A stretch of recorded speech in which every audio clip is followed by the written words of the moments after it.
What's good? What's good? What's good? This is DJ's Raw and Cut Truth, giving you the raw content that you deservedly need. Peace and blessings. Like the video, share the video. Now, I just heard that LaMelo Ball is not in the starting lineup. Is that true? Is LaMelo Ball not in the starting lineup? I see you call me Fahu. Yeah, we back, man. We are back. Aquarian Warrior is going to join. Coach Joe's going to join later on. He's doing some errands right now. So I'm taking over this morning. Get the likes up, share this video. But I want to know, is LaMelo Ball, I just saw the starting lineup. Why is he not starting? They didn't have an injury report. They didn't say if this was COVID or anything else. So I'm kind of just, I don't know.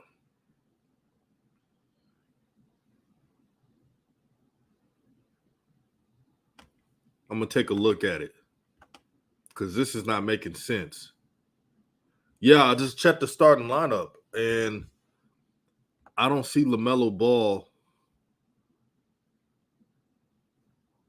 Let me check what's going on, man, because this is just weird.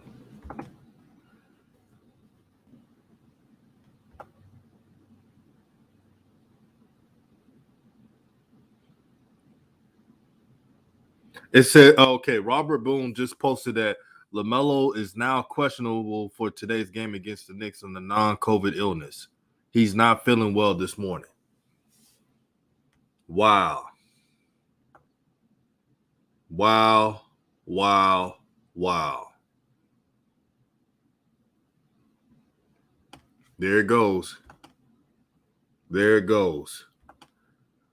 The show must go on, though. The show must go on. But this was late.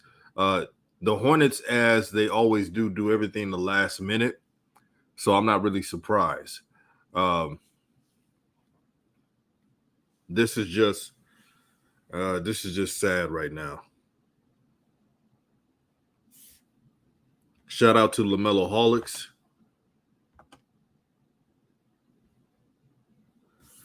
Douglas Golden Child, he says, salute to DJ's Raw and Cut Truth, LaMelo Holics. Yeah, LaMelo Ball is out because of a non-COVID illness. I just found this out today. Lonzo is out for the Bulls.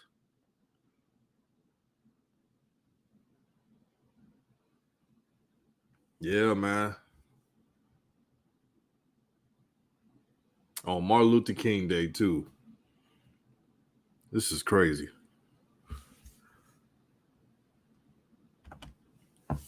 Nazir King said Jalen Rose loves to sneak to this. Lonzo won't be surprised at LeVar. All right. Thank you for tuning in, man. This is just weird as heck, man. I'm not going to front with y'all. Y'all know how I do. Y'all know how I do. So the starting lineup is, you know who's happy? Now they're going to think I'm over-exaggerating. Young Jew, what's good, my brother? Juju. Yup. Man, this is some bull, man. This is some bullshit, man. I ain't gonna lie. I was so excited to do on my off day too, Jew. On my off day, this happens. Right. And they said it's a non-COVID illness, so hopefully he get well soon, man. Bro, that just messed up the whole day. I ain't gonna lie. They did, man. But let's get this W. Facts, bro. Yeah, Douglas, he's questionable, but he's out because they said LaMelo's not feeling too well. But it's not a COVID. It say he fully out. I just looked it up on Twitter. It say he's out with a non-COVID illness, and it say Cody Martin starting in his place. You know who's happy, right? James Rego having a party over there. He probably throwing balloons. Celebration time. Come on, man. JB, I'm gonna make fun with this. I'm not gonna let JB ruin my day. Shoot. JB was doing backflips doing a Carlton dance before he even when he got the news. It's not unusual to not have LaMelo Ball. Dun, dun, dun. This dude was turned up this morning. I'm telling you. Facts. And they Well, got this. we finna see how good this team is without LaMelo, man. Let's see. Oh, the Knicks gonna be hungry, man. The Knicks are desperate right now for wins. They're gonna try to trust me. The starting lineup is Terry Rozier, Cody Martin, Gordon Hayward, Mr. Glass, aka Mr. Glass, that is, Miles Bridges, and Mason Plumlee, aka Blumley. Oh yeah, we might take the L today, folks. But hey, Melo, get well soon, man. We're gonna need you back, man. You know, hopefully it might be a little flu or you might have a little something. But they said he woke up this morning, he was not feeling it, man. So, you know, get well soon, Melo. Hey, man. Shoot, I wonder what it was. Right, man. I don't know if he was out with his little model girlfriend last night, man. You know what I'm saying? Damn, Melo, you should have took that ass to the house, man. Just because you in New York, man. That don't mean you got a party and shit. You know what I'm saying? Just go to the crib, get ready for that game, man. You know? Man. Facts, man. Jake Barr says, now I kind of got to hope the Knicks chew them up just so they can see what the Hornets lack without LaMelo. I'm going to tell you, sometimes the Hornets get these surprise wins without certain starters because the other teams overlook the Hornets. And so the opposing teams start feeling themselves, and then they get lackadaisical. And then the Hornets, one thing I give the Hornets credit, they do play hard. I give them that, which was dumb that James Borrego on the Orlando Magic loss blamed the players' effort for why they lost. The effort was there. I mean, LaMelo was going mano with Cole Anthony and was winning his matchup. So the effort was there. The execution wasn't there. And the rotations, as always, was horrible. And then you got JB doing the patented auto zone defense. That's going to get you losses every time.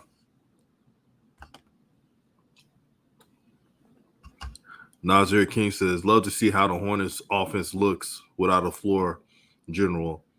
Might look erratic. Man, Cam Reddish. Jew making his debut today? Yes, sir. Cam is playing. Even though I don't really think he's going to make that much of a difference, but you know. Right. Man. This is what they wanted. You know, all the people that said it's not all about LaMelo. I got another brother from another mother in right now, the Honorable Aquarius 21. What's good, my brother? I am that I am that I am that I am. What's up, Raw Truth Media, DJ, and everyone else in here? What's up, brother? Yeah, we got Juju on the line as well. What's good, Aquarius? What's good, my bro? No Headlock gang. That's right, headlock gang, man. You got to teach me all that, man. Juju, you got all that, that youthful, zestful spirit in you, man. You got to teach us, man. You know, I love watching your show, and I get in there, and every time I see you on, you're very informative. You are definitely know what you're talking about, and I enjoy the content. And I say to you and the youth, man, you keep up the good work, and God honors that. Stay balanced. I always tell you that, and be peace and wholeness and balance, man. And you're gonna continue to grow and go up. And I just speak these words over your channel. Let Lil Juju inform us all, man. Keep up the good work, Lil Juju. That's all I gotta say. Yes, sir. Appreciate that, bro. You already know, man.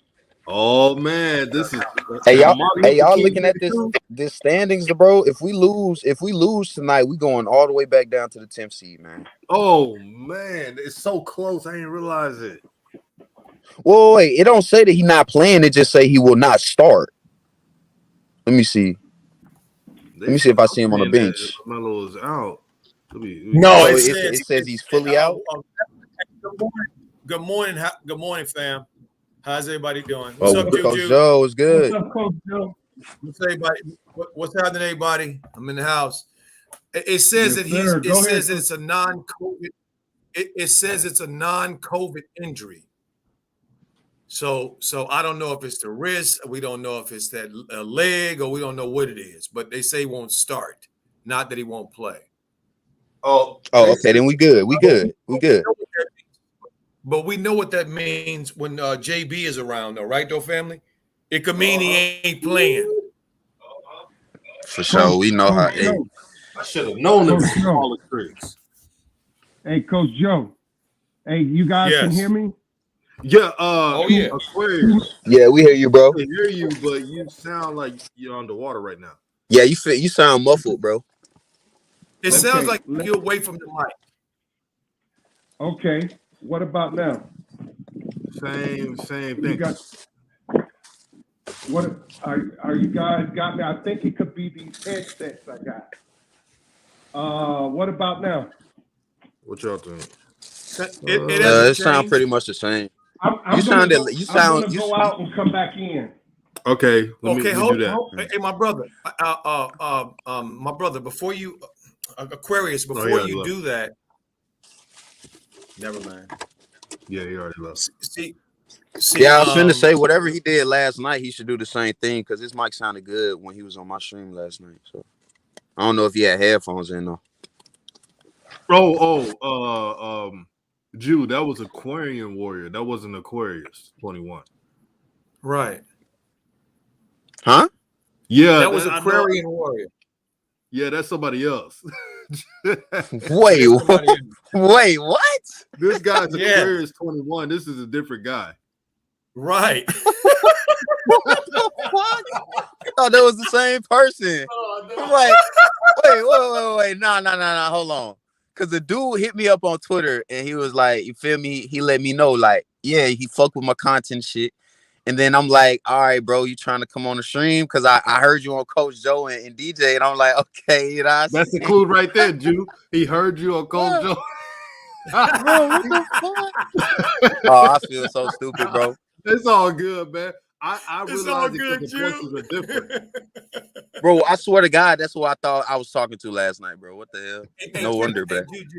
Juju, check What? this out. I clicked onto your feed and you was just ending almost, and I was trying to type and say what's up to you and everything, and I saw the brother there, and I'm like, Aquarian Warrior. Who is this brother? Right. And that's crazy though, because like he actually like that dude, bro, he know what he talking about. He was cooking last night. And that's why I thought that's when he started talking, that's why I'm like, he gotta be him. You know what I'm saying? Like they got the same voice, the same name. Hey, like, damn. anything with Aquarius or Aquarian, you know they're intelligent. For sure. How does it sound now? So Okay, so they're getting ready to tip off.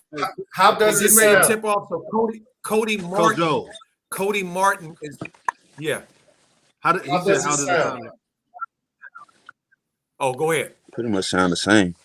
Pretty much sound the same. What did you do to the Yeah, you might want to take your headphones out, bro. Yeah, I just That's what I was did. gonna I say just earlier. did. I took them I off. think he's clear enough. What y'all think? Yeah, you That's sound better. You sound better than earlier. Yeah, better. Quickly, I want to say it sounds like there was an incident between JB and Melo. This sounds like when coaches cover up something, maybe Melo and him had some words, because that don't make sense for him to come off the bench. It don't make sense. It was something, it could have been some kind of tardiness or something like that. It do not make sense for him to come off the bench with an injury. They just covering it up. That's all I had to say. Oh, I know what it is. LaMelo liked to post. They ain't gonna say it. LaMelo liked to post questioning Coach JB's minutes that he's giving him. That's what it got to be. Yep. Because it's weird right now. Yep. Man, that junk weird, bro. Now the report says LaMelo Ball will be available Monday after all. He's just not starting. And it says LaMelo Ball is available but not starting, non-COVID illness. Oh, the game started. My bad, y'all. No, go ahead, Juju. Yeah, but yeah, that's pretty much it. It says he's now available, but he's not gonna start, basically. But I think I see him on the bench, so. Well, I'm good. looking. I'm looking to see him on the bench, and I don't see him. Where is he sitting? I see Book Night. I don't see him. Where he at? Wait, let me Oh yeah, I'm looking at the bench. I don't. Yeah, you're right. I don't see him either. I thought I I don't saw him. see him either. He ain't in Playing his some normal games state right either. now. Bro, what's up with these people on Twitter, bro? All of these platforms are saying he's available. Look, just the Charlotte Hornets just posted it. LaMelo Ball is available to play today. They just updated it like 30 seconds ago. So this is weird, right? Why is he not on the No, bench, but they're announcing that he's playing? no, it's not weird. It's what Aquarius said. Mm. See, when something happens that's non-basketball related, and they say somebody isn't starting who is a normal starter, and they don't list the injury, they really can't do that. See, family, this is what the deal is. Basketball now is a part of the betting world, so they cannot play games with that when people are betting their money. They need to know the clear what's going on with the injuries, what's going on with the rotations, what's going on with the schedule, all of these types of things. See, so something is going on. Something is going on, like Aquarius said. This doesn't make any sense. But you know what? We gonna find out. We gonna find out. We gonna get to the bottom of this at some point. You can believe that. And you know what, DJ? Until we know more, I'm with you. It's about that that liking that tweet that KD put out. That's what it's about. About Melo standing up. About Melo saying in that press conference that after the game, Melo said when he doesn't understand that he said they probably should just come out and just play like they play all the time. He, thinking that we gonna win games just because it's look at the schedule and say we gonna beat this team or whatever. We can't do that. We need to just come out. For me, and that's what he said. That's probably what it is. That last press conference, along with that tweet. What y'all think? I believe it as well. And the score 7-1. Hornets are leading, but Cam Reddish, I don't think he's not starting, as he just got to the Knicks, of course. Right. But something's going on, man. And Aquarius, what do you think is really going on with this situation? Then we'll go with Jew. Okay. I personally feel that Melo and the head coach had some words. It's not going to come out now. This is what the spirit is telling me. And because being in that kind of feel, what coaches do, they say none. The way that you guys just read the report, I think Lil Juju just said, to me, it sounded like an incident, maybe a tardiness. He showed up late, or he had a word with someone, or you had some kind of word with a player, and maybe you won't start the game as a disciplinarian, and they're going to keep it in-house. But I guarantee you it's something along that line, and it's negative. It's very negative. But Melo is definitely getting the short end of the stick, because they are really hyping him up to be this all-star plug-in. And it just seems like, to me, this coach is doing everything. He has the orders. He's been given the orders from above to treat Melo how he wants to. And he's really trying to get under Melo's skin. They are really hating on the father as well. You can see that they trying to say, hey, we have a right to, because it is the LaVar rule. So they are amping up the negativity against Melo to distract him. And all our boy has to do is block it out. It's hard to be a 20-year-old prodigy with that kind of ball skills and magician with a ball in his hand. He's been doing it, dunking, since he was 2 years old. I guarantee you it's something to do with a personal issue with Melo and the coach, and it's all negative. That's all I got to say. Go ahead, Coach Joe.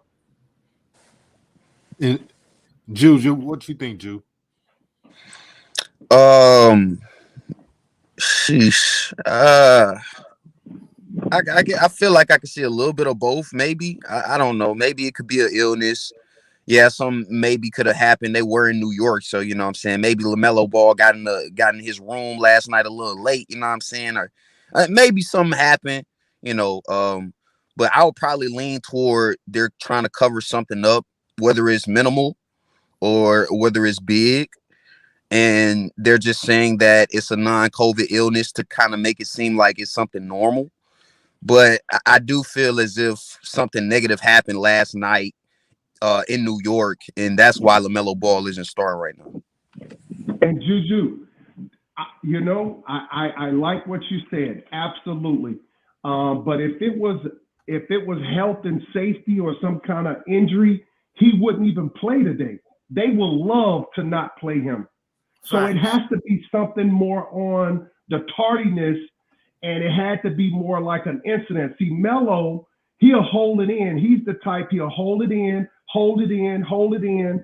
And that was such a short tweet that took place. So Melo didn't say a lot in that tweet. It's the media ran with it because anything he says going to be held accountable against him like in a court of law. This boy is always on trial because of someone else. So if it had something to do with the health or injury, they would love to sit him the whole game. But the fact that he's playing, it tells me he could have got into it with another teammate. He could have had something that with the coach. To me, this is how I feel the way that they handling it in-house to make sure that our boy, but if he blocks it out and go ahead and hit 20, people will forget everything that happened. That's how it works. He got to hit 20, 10, and 10, and people will talk about how great. And like in Rome with the gladiators that were so great at the time, they said you got to win your freedom. Right now, our prodigy, Meloverse, got to win his freedom. The fans, the crowd love him. Spaniard, Spaniard, Spaniard. All that stuff. This is what we're doing right now. We're trying to get him, free because the whole world is going to see. But I told you the law of cause and effect going to get this coach. Just sit back and watch. That's all I got to say. I said too much. Y'all go ahead. Real talk. So it's 14-12 Hornets. The Knicks came right back, like I predicted. If LaMelo Ball does not, I repeat, if he does not come into this game and play a lot of minutes, the Knicks can really capture this victory. If the Knicks win this game, the Hornets are going to move further down in the standings. If you watch the Knicks starters are not effective if you look at the plus minus. Actually, the Knicks bench has outproduced the starters. I'm not talking about stats. I'm talking about effectiveness. So for the Knicks having a good, solid start so far, without their bench coming in, is a scary sight. It is a scary sight. Now, Cam Reddish, he's not playing in this game. He just got to New York. Just finalized the trade. But they got Quentin Grimes from Houston. Shout out to Grimes. McBride, Quickly is good. And Toppin, he's a rim runner that does his job. So Toppin's a bust. Yeah, but he's a good role player. He's just not what he is. Like there should be another term for that. That man's trash. He's not at the he's got talent, but he's a role player. I guess it's just me remembering when people were saying Obi Toppin was better than LaMelo before the draft. Maybe that's just where I'm stuck on it. That's fair enough, my brother. That's fair enough because I did remember Shine saying that stupid crap. And Killian Hayes and all these. Yeah. I'm like, damn, bro, they better be good in the NBA. And from what I've seen, they are, But Obi Toppin, he cool when he dunking the ball. I'll say. So I want y'all to realize one thing: no substitution so far in the 6-minute mark. So now JB wants to play all his starters long length games, which is odd. So when LaMelo's not starting, he doesn't want to make substitutions. Yeah, the starters are still out there. I'm still trying to see LaMelo on the bench. That's the thing that I'm trying to see, because if he's not on the bench, doesn't that mean he's not playing? Like, where else could he be? This is weird, man. It says and I'm looking at the info right now. It says LaMelo is playing, but he's not at the bench. I don't see him at the bench. Somebody just got a bag, $10,000 check. God, He must have hit a shot. Gordon Hayward Politics. with the three. G-Man says, how's it going? Let's go Knicks. Yeah, rep your squad. The Knicks are now losing 20-12. Again, the starters are not efficient this year. When the Knicks make it a substitution change, just watch what I talk about. They're going to make a run. the Knicks are so terrible. Last year, they caught everybody by surprise. It's funny, without Melo in the lineup, Gordon Hayward finally want to show up. They finally want to show up, huh? Mm-hmm. Where was this against the Orlando Magic? Gordon Hayward, Mr. Glass, and Mr. Terry Rozier. Come on, man. Yo, Coach, what do you think about the Hornets, man? When they play without LaMelo and now they want to do stuff that they're supposed to be doing when he's on the court, but they don't do when he's off the court. It's the oddest shit I've seen. You know what, DJ? Until I see Melo, screw these dudes. Mm-hmm. You know what I mean? I don't care what they look like without it. I'm gonna be honest with you. You know that. I ain't gonna fake the funk. I'm mad today, this morning. I mean, this is I want until I see that they didn't take that Melo's all right and he's good, then I'm not good. Okay. I'm with you there, I don't enjoy watching this repeat over and over and over again. The only person that's interested on that floor playing, to be honest with you, is Miles and that damn twin. If you put it real, Terry ain't gonna do nothing I ain't seen for the last I don't know how many years. Gordon ain't gonna do nothing I've seen. Plumlee ain't gonna do nothing I've already seen over and over and over again. This ain't a very good team anyway. So until I see Melo, I ain't much critiquing I'm gonna do. You know what I mean? This is some nonsense. I'm just hoping that for myself that this might have been something like I don't know if y'all noticed, but I noticed last game Melo messing with his leg around his knee area. You know, pulling on it and doing stuff with it and stuff. And I was wondering, what is he doing? What's going on with his leg now? And we know he do that thing with his wrist. You know, he's still, working out the thing with his wrist. Obviously, we know that because he's still, he's still messing with it. So it's not obviously not like it was before. Obviously, something is still going on with it. But so I'm just hoping it was something like that. That he might have had a leg might have been hurting or something might have been hurting and he thought he wasn't gonna play, and then they got to the locker room or got to the game or whatever and did some treatment on it or whatever and that he gonna be all right. So I'm hoping that's what it is. It's just a shame that we can't have any trust in this doggone team, in this organization as it relates to Melo. That's the problem. And you're right, Rodney Williams. The PR department is trash to not give an informative information about what's going on, if it's an injury, if it's something that's lingering. It's right. Horrible, man. Did this last year too, man. They did this with the wrist injury. We didn't know what was going on with that. They got to do better. It's 25-15 Hornets. And this is what happens when LaMelo's not playing. The joy. As I'm reporting the game, I'm telling you what's happening in the scores. but there's no joy in this. I can't fake the funk right now. There's no joy in this right now. That's right. The only good spot is I'm with my brothers, Coach Joe, Aquarius 21, and the young phenom, Juju Knows Hoops. That's the only fact. Yeah, bro, this is the most. Bro, I'm telling y'all, I ain't gonna lie to y'all.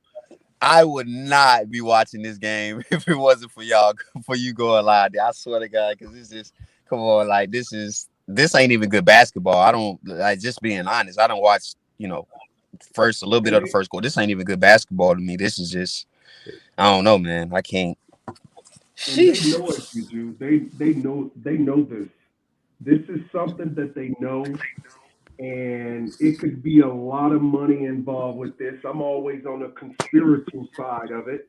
What if, the Knicks, they have to be able to, they got to prevail. You don't know, what the horses are betting on, the those they say are betting on. I'm sorry, not the horses, but you don't know what the, who has the red paint sprayed over them as they go through the tunnel, getting ready to go on the field and through the tunnel in the Gladiator Arena. You don't know that, so they definitely hyped up NBA TV. They knew nothing about it because all they was talking about was Melo prior to the game. So how could they not know and hyping him up, and then he don't show up and play? Nothing mentioned. Don't you guys think that is kind of strange? Very. It's so Well, strange. For me, I'm trying to, be honest with y'all, family. I'm trying to put this together right now. I'm trying to come back to myself, and I'm trying to put something together here that makes some kind of sense. But I'm still looking, Juju. I don't see him on the bench, Juju.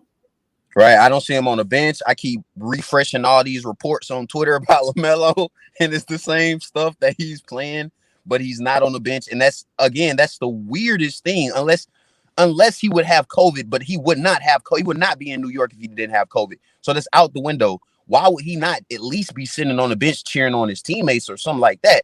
That's what makes it feel like it's kind of a locker room incident, like somebody butt heads or maybe somebody had somebody in their hotel room too late last night. I don't know. But ain't no way he not on the bench, bruh. Yeah. Thank you, Juju. That's what I kind of sense. I hate because everything has been so negative with this, this head coach and this team when it comes to our Meloverse. And I feel like it's something along those lines, and they're just keeping it under wraps. But I'm telling you, national media are going to pick and pry. They're going to get in and find out. And Melo, you catch him at the right moment, at the wrong time, he going to tell you too. So sit back and relax. And maybe, DJ, I don't know how you feel about it. But go ahead. Oh, Aquarius, your mic is kind of muffled right now. Also, y'all brothers are cooking. Jaheim Nesbitt says LaMelo's on the bench. Let me go. Where? I'm trying to see. He just got on the bench. Superior Trucking say he just got to the bench. Okay. Yeah, he I see it now. Got to the bench. Y'all seen? Yeah, I seen. I seen. But you know what? I seen. But you know what, family? This is what the one thing I noticed that was different about the Hornets at the beginning of this game as a team. Okay. All of their posture on the bench was the same. And that's the first time I've seen it all year. They all looked like they were sitting the same. They all looked like they was engaged, like they were paying attention. Nobody was sitting back or leaning back. They all looked like they were in the game, like something happened, and now they got to be on their P's and Q's. That's what it looked like to me.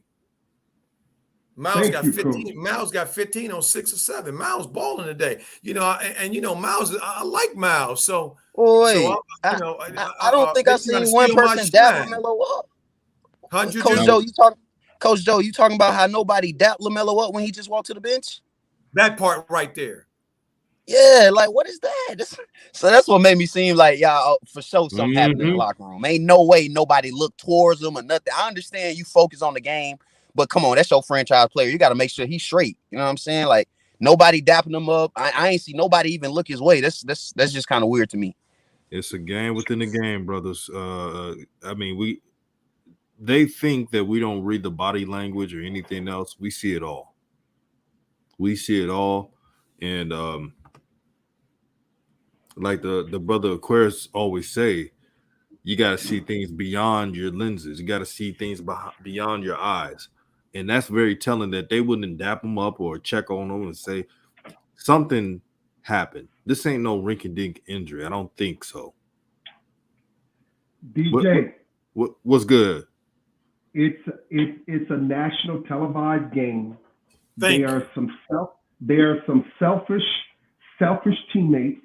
They're not going anywhere. I'm just going to tell you, write it on a piece of paper, put it in a book, and store it to the end of the season. They'd be lucky if they get to play in, because this is all jealousy. Grown men, are tired of seeing him being a media darling. The all-star has a lot to do with it. And they feel like a 20-year-old kid gonna show me up and, I've been here. It has a lot to do with how now, I bet you, watch the posture of Terry Rozier. Terry Rozier, watch him. He's gonna tell you everything when he get close to Melo. Just watch. He's gonna be our tail sign, tell all. You watch. This is jealousy, and there's something that happened, and our boy, he has to overcome all that negativity. I know he can feel it. He's probably got the shakes. You know what I'm saying? They probably gonna look him off. They're gonna make sure they disrupt that if it's a national televised game, that he don't get all the shine. And I'm telling you right now, just look for it. Listen, this is why Raw Truth Media is here to defend not only Meloverse, but Ja and all the rest of NFL and college football, and anything we see, we got to call it what it is. And that's what I think. And what do you think, Coach? You want to add on to that? Coach Joe? Yeah, thank you so much. Sorry, family. I just muted me a second because they showed Melo on the screen and Clyde was talking about him. So I wanted to hear if they had some other information, because Clyde the Glide, one of the play-by-play announcer for the Knicks, the legend Clyde, is doing his thing. Oh, so Miles is now leading the team in scoring at 19.6. I see, but yeah, see, I'm gonna tell you, Aquarius and family, I'm gonna just pump my brakes. Melo's on the bench. I said until I saw him, I wasn't gonna be all right. So now I'm all right. I see him, and now I can be patient and wait to see it unfold, because it's gonna unfold. We're gonna find out what's going on. It ain't no coincidence that they playing in the Garden at the Mecca, and Melo's leading his boys into the arena to put it down, and all of a sudden he gets mysteriously comes up missing somehow. I knew it wasn't COVID, because it was COVID. They would have just said it was COVID. And again, they got to report what the deal is because of the gambling now. So something like you said, my brother Aquarius, it's something that's got to do with something internal, I feel, and I'm gonna be patient and wait for it to see.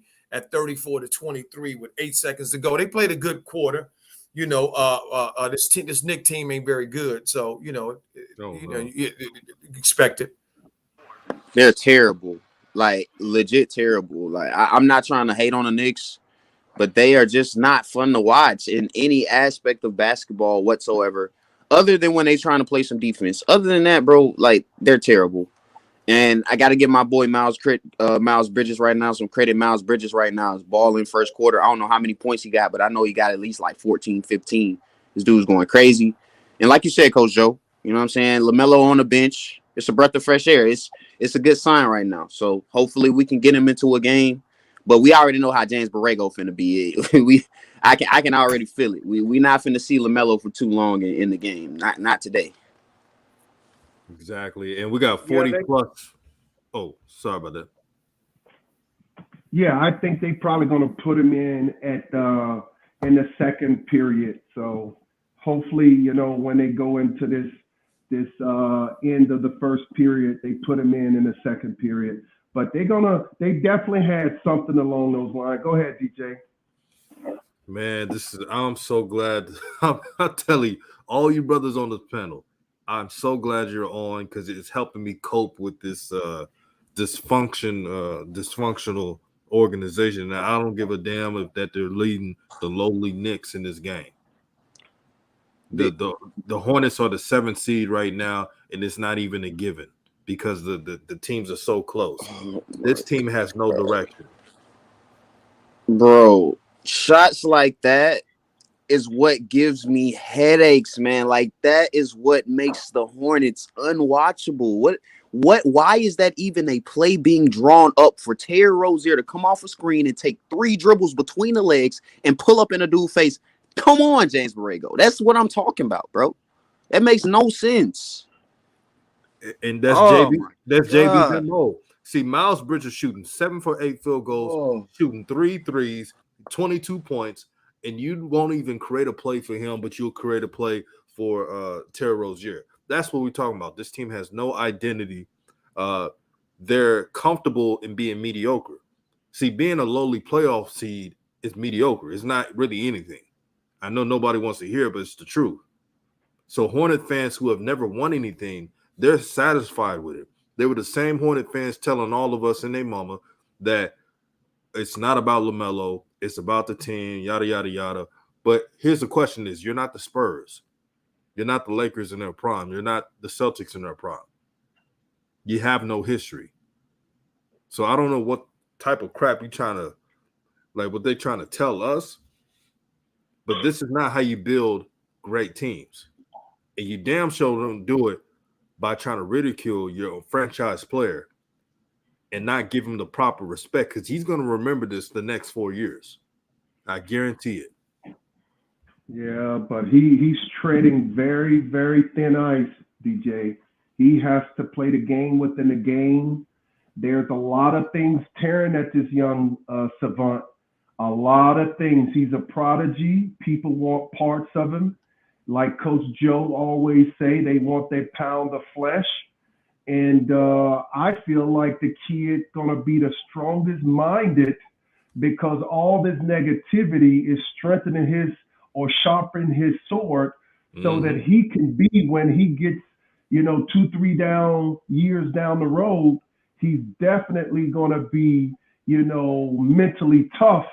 And one thing we know about the owner that pays his check, Melo versus Chet, won 6 titles in Chicago. We knew that he was mentally tough on that court. So maybe, JB is trying to, all that's going to be for positivity for Melo, especially if he leaves. But I don't like it because it's really confusing to me when people want to see him in an all-star game. It just seems like all this is happening just, days and moments before. This is the part I don't like.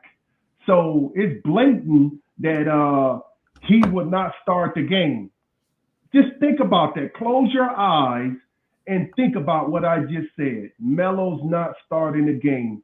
And I can feel Triple OG Coach Joe, it didn't set well. And Coach Joe, man, let me hear it, man. Let me hear it. Well, my brother, I'm sorry, family. What I was doing a little bit there, let me just let y'all know. I went to the Charlotte website. I mean, their podcast. I mean, their app. And I wanted to hear really quickly what JB was saying in the pregame. If I could get some understanding about what's going on from the pregame interview, which was yesterday. See, And so he didn't say anything in that interview. I didn't hear anything that would tell me something went on. But he did say something that didn't make no damn sense, as he always does, which is they're going to they need to work on their shots. They need to get better shots. Anybody that know anything about basketball knows that offense is not the issue. You need to guard and play team defense, dude. The hell are you talking about? He act like he don't even know his own team.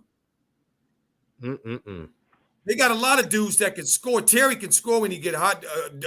Gordon can score. Melo can score. Bridges, as he's showing today, can score. Okay, Twin is playing well. Showed he can score. Oubre showed he can score. McDaniels played sometimes pretty good. Show he can score. It's defense where you need to make your mark. You need to be able to do both. The good teams can do both. Can guard you and lock you down. I mean, can score on you and lock you down. See, this dude always saying stupid stuff, you know, that don't make no doggone sense. Their problem is that he refuses to accept the fact that playing fast, ball in Melo's hands, Melo making the decisions, Melo running the offense is the only way to go. As I've said, we've seen what these dudes can do. Ain't no surprises. Where's the surprise? Terry can't do a damn thing on that floor that would surprise me, or Gordon, or Ish, or Clumsily. I'm seeing new things occasionally from Miles, from Melo. That's it. And then Book Night when he come on the floor. And Thor. See, I'm thinking about that dunk Thor threw down. You know, when he came in, it was his first basket. I can see it now. You know, it's just ridiculous. You know, that we got to endure this nonsense. But look, this is where we are.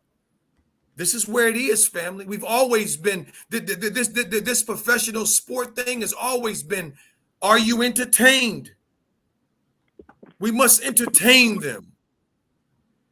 See, no matter what, no matter how we feel, no matter what we're going through, no matter what's happening in our situation, we must always remember the most important thing is to entertain them.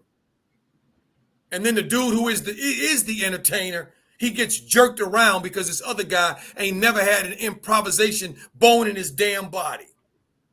Probably all that mayonnaise he eating. And I'll pass. Coach Joe Kill. We got 50 people in the chat. Make sure to hit the likes. Let's get it to 50 likes. Like this video, share this video with the masses. DJ, hold on. I'm gonna step out for a second. All right, for sure. Okay. All right.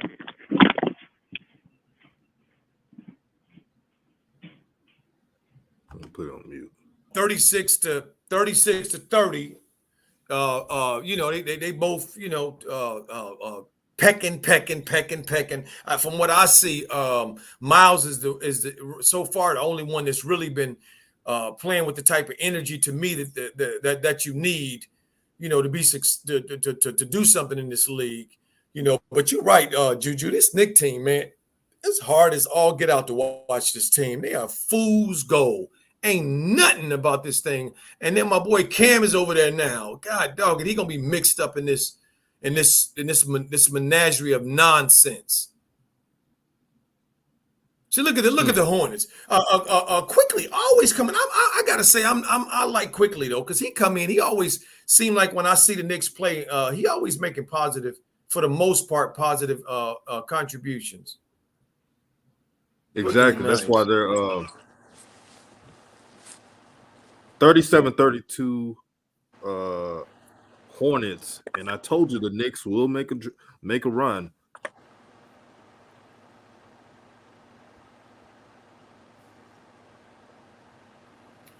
Topping with the throwdown from the alley hoop from Quickly, you know, breaking the defense down. This is very, very. Can we just assume that this is just basically a first half thing and he's going to start the second half? Because again, like you said, nobody in the starting lineup is really giving anything other than Miles. So I see nothing wrong with LaMelo Ball starting the second half. So it seems like it's just some type of first half suspension type of thing, in my opinion, because it ain't no way why he shouldn't be on the floor right now if he's available to play. Again, that makes 0 sense. That makes 0 sense.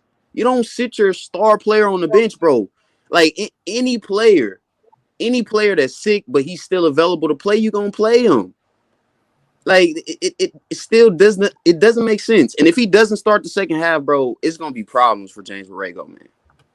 Telling you now. Well, but Juju, I don't know if it's gonna be problems with him because I think he's being blessed by them dudes that's above him. They want him to do. So you think it's Jordan? Jordan in this too? Check. Absolutely. They know what's going on and they're a part of it. This dude is the face of their franchise, whether they like it or not. Whether they like it or not, it's the horse is out the barn and down the road. Okay, Melo is the face of this team. They don't have to like it, but that's what it is. Smooth Shaw says, salute, DJ. I had 2 tickets to this game, but something came up. Why isn't LaMelo playing today? Man, we're trying to figure that out. They said it's a non-COVID issue, but they won't say what's the specific reason. I mean, it's like mind games all of a sudden. So we're trying to figure that out. The Hornets media team and PR is doing a horrible job today and just really not telling the truth what's going on. Facts. And they always do this with Melo. Every time he get injured, even with COVID too, when he was, bro, I swear they do a terrible job, the worst possible job. Like you could just put me out there, I get more information than these dudes. Like, come on, bro.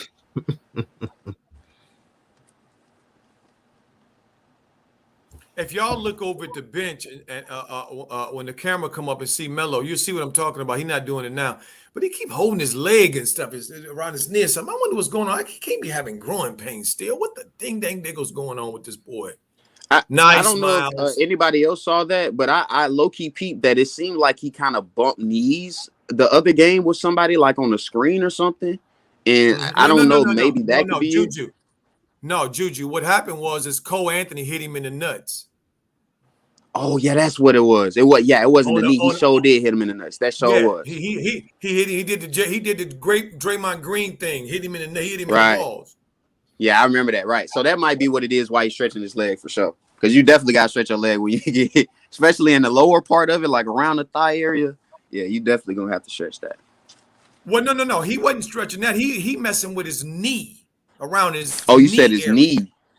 Oh, yeah, okay. He's messing around with his knee area. That's what I see. It's that wrist, and now he's.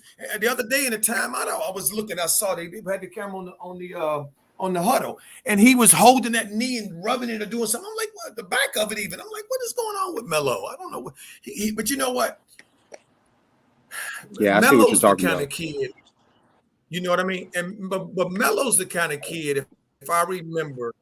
From all of the shows, watching all of the Facebook shows and stuff like that, he moves at his own beat. You know what I mean? He gets dressed when he feel like it. He brushes teeth when he feel. I mean, he don't nothing kind of move him. He gets that kind of kid. I think. You know what I mean? He just some kids just move at their own beat, their own drum, and ain't nobody gonna speed them up. I mean, because you'll see on the tip off, team will come out on the floor. Everybody's standing around waiting for the tip off. Melo will still be messing with his shorts, still be trying to adjust them or something. Melo, really? You just had the time out. They did all the stuff before the announcement and then announced that you into the game. But again, that's just him. That's just Melo. Some people are just like that. Exactly. Since LaMelo, I don't know. I'm not making excuses for it, but he's always been that type of player that's just moving around. Like antsy. Yep, definitely got anxiety. Jerseys. Yep, hyper. No, just hyper. Got a lot of energy. Just got a Bro, lot of I energy. remember when he was in AAU, bro, this man used to wipe his face with his jersey at least like 95 times a game, bro. You know what I'm saying? So he got Yep. he definitely just like that, bro. You know what I'm saying? Yep. Yep. Man, shout You're out to absolutely Smooth right. Shaw for the $5 super chat to help grow this channel out. He said, I didn't see him on the bench because I was looking for the red sneakers. And then I see him. I'm like, he not in street clothes. What the what the fuck? Exactly. Yo, this coach, man. Yeah, man, it's just weird, man. It's weird. But when we point it out, it's a conspiracy. But I'm telling you, man, I can't convince you all to see the game within the game. You just got to see it for yourselves and trust your instincts. But what the Hornets are doing is just, I mean, you don't do these type of things when you have a franchise player.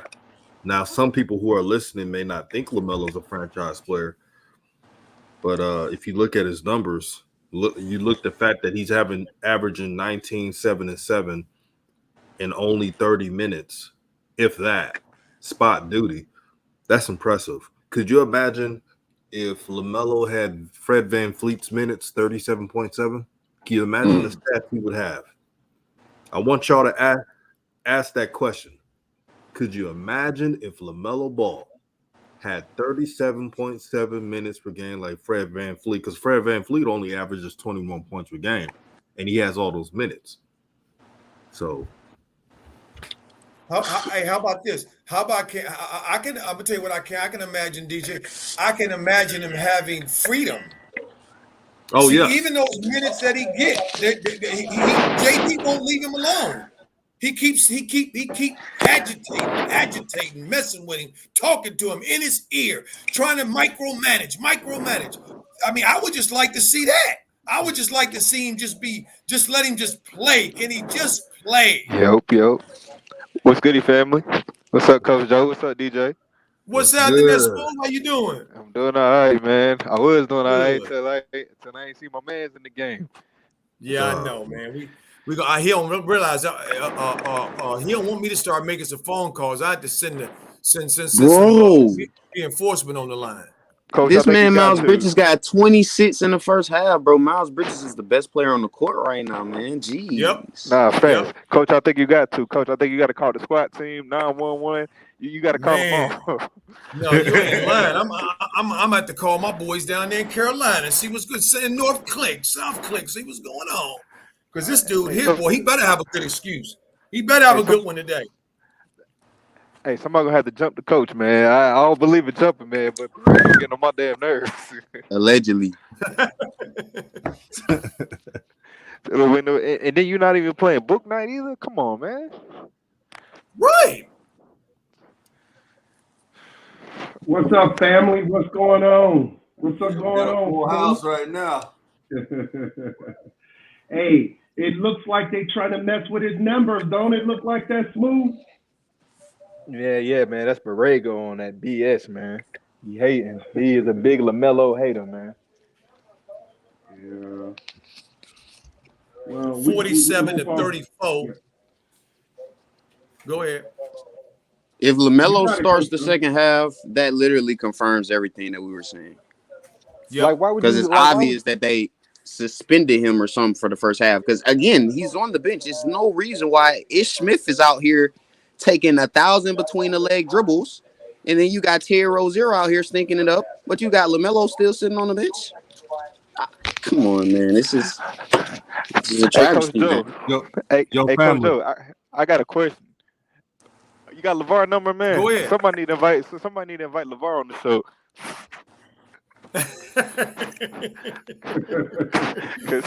I'm surprised you're not out there. Yeah, man. Man, bring the big baller brand on the show, man, if we can. Well, like I said, all is welcome, man. They just gotta hit us up. Well, hey, big baller know that he can come on the stream. DJ put the stream in there, and he noticed that we got love for him over here, so he can come on when he want. You hear his big baller? You come on when you want. LeVar, you hear that? And no doubt, you talking to your teammates that used to sit in those meeting rooms and crack jokes with you in the early 90s. So you definitely welcome. That's all I'm going to say. Even if Somebody's we got TV's in the background. You might want to mute it or turn it down. to sign a petition to get LeVar on, shoot, I'm with it. I got a lot of people that's ready to sign up. Wow. We don't need a position. It's just that he knows these YouTube channels. He's more than welcome to come on if he feels like it. Yeah, that's true. Well, I know this.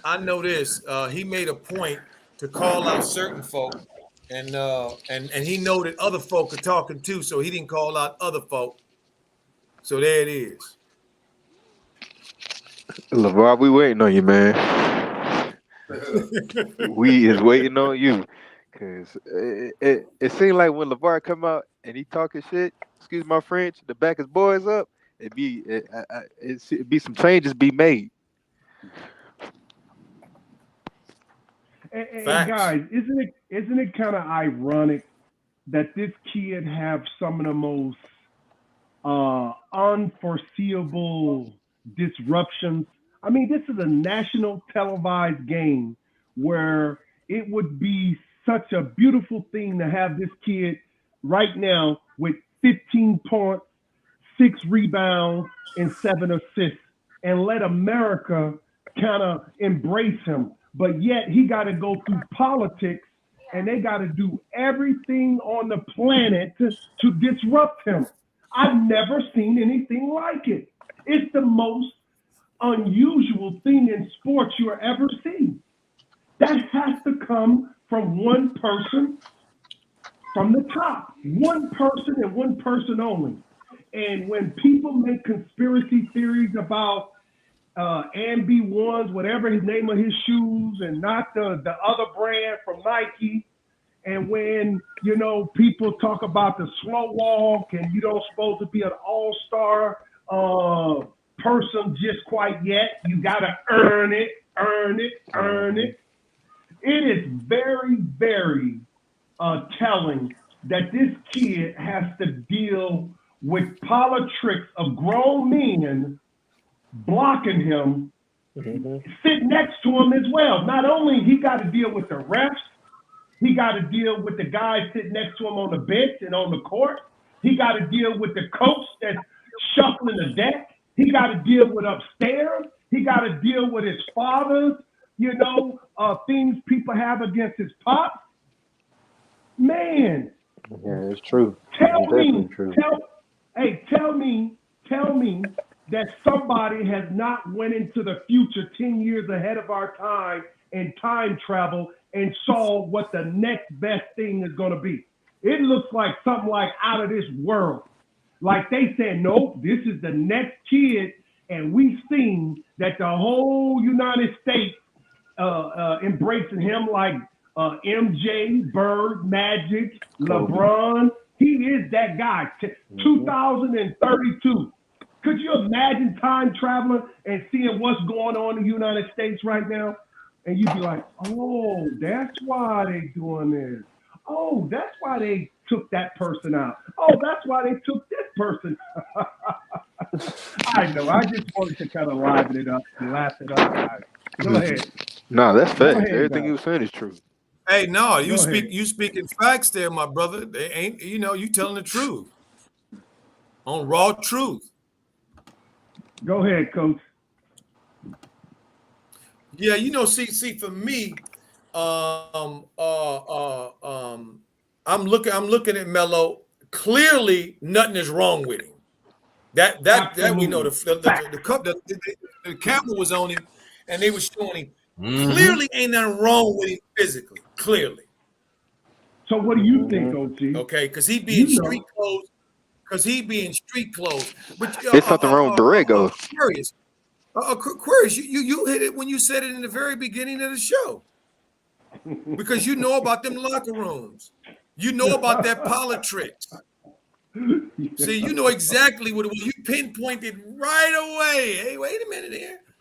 We both said it. Because, look, they can't fake the funk on a Chinese dunk. It's gambling now. You got to disclose everything now.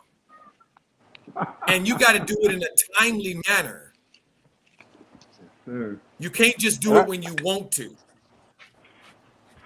See, And I got I'm a question. I'm watching celebrity after celebrity, our people mostly, on TV with commercials advertising gambling.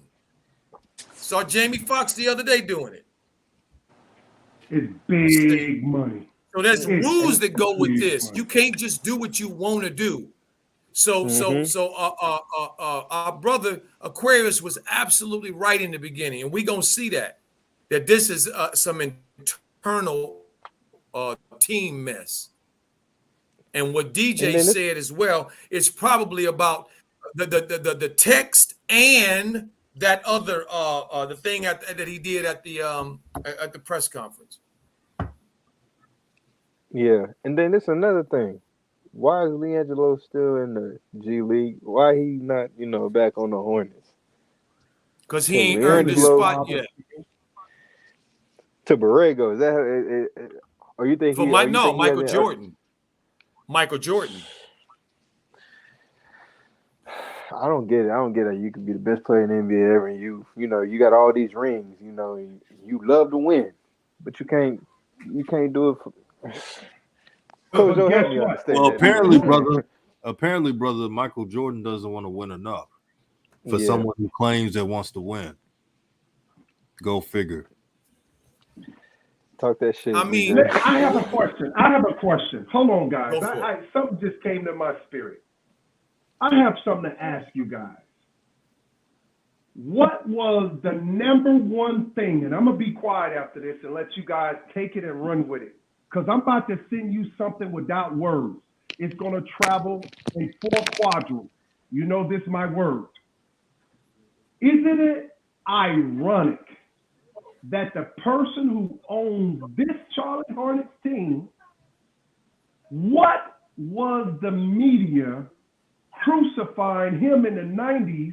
He had to step away, do baseball. He had to come back and go back out again and come back again. What was everyone accusing him of? And then you connect the dots. Just think about I'm asking you guys. Come on. I know Coach Joe knows. I'm asking you young guys here. I want you, listen, you come to Raw Truth Media, you're gonna get educated. This is an education for all of us. I'm learning from you guys, especially little Juju, how he breaks down stuff. I'm learning from you guys as much as you learning from us. But think about it started with it, the word G. He was crucified, and they say he was a compulsive G. So you tell me, somebody that was doing it at that level then, what makes you think? See, you come to Raw Truth to get it. You come to get it. I was trying to say it earlier, but go ahead, tell me. I done said enough. Go ahead, tell me. I'm listening. Well, he got me on that one crazy. He got my mind wondering now.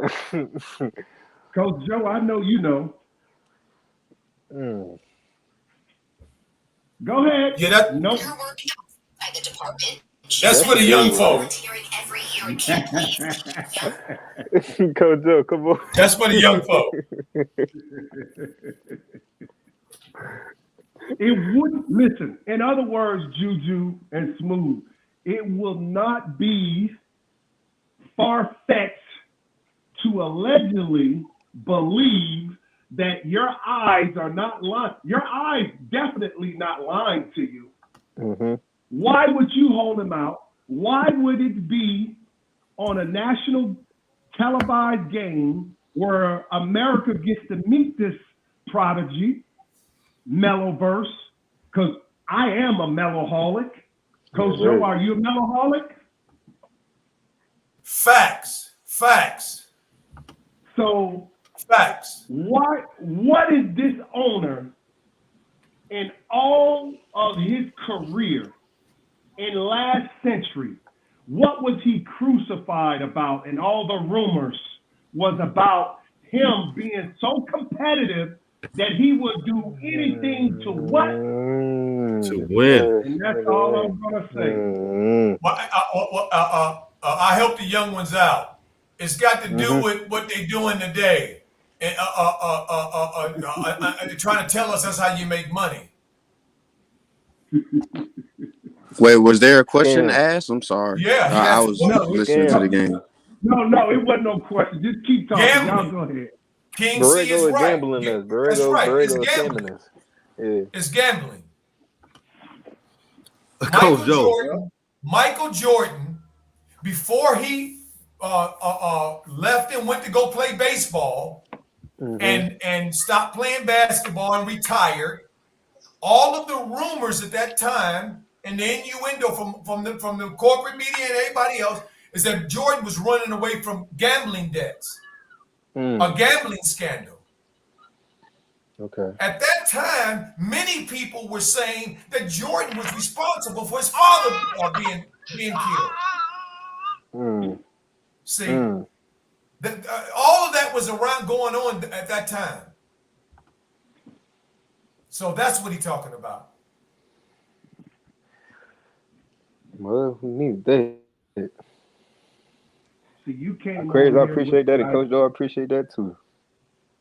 Well, it's not our words and things. It's nothing that we have done or said that isn't already out there for you to Google.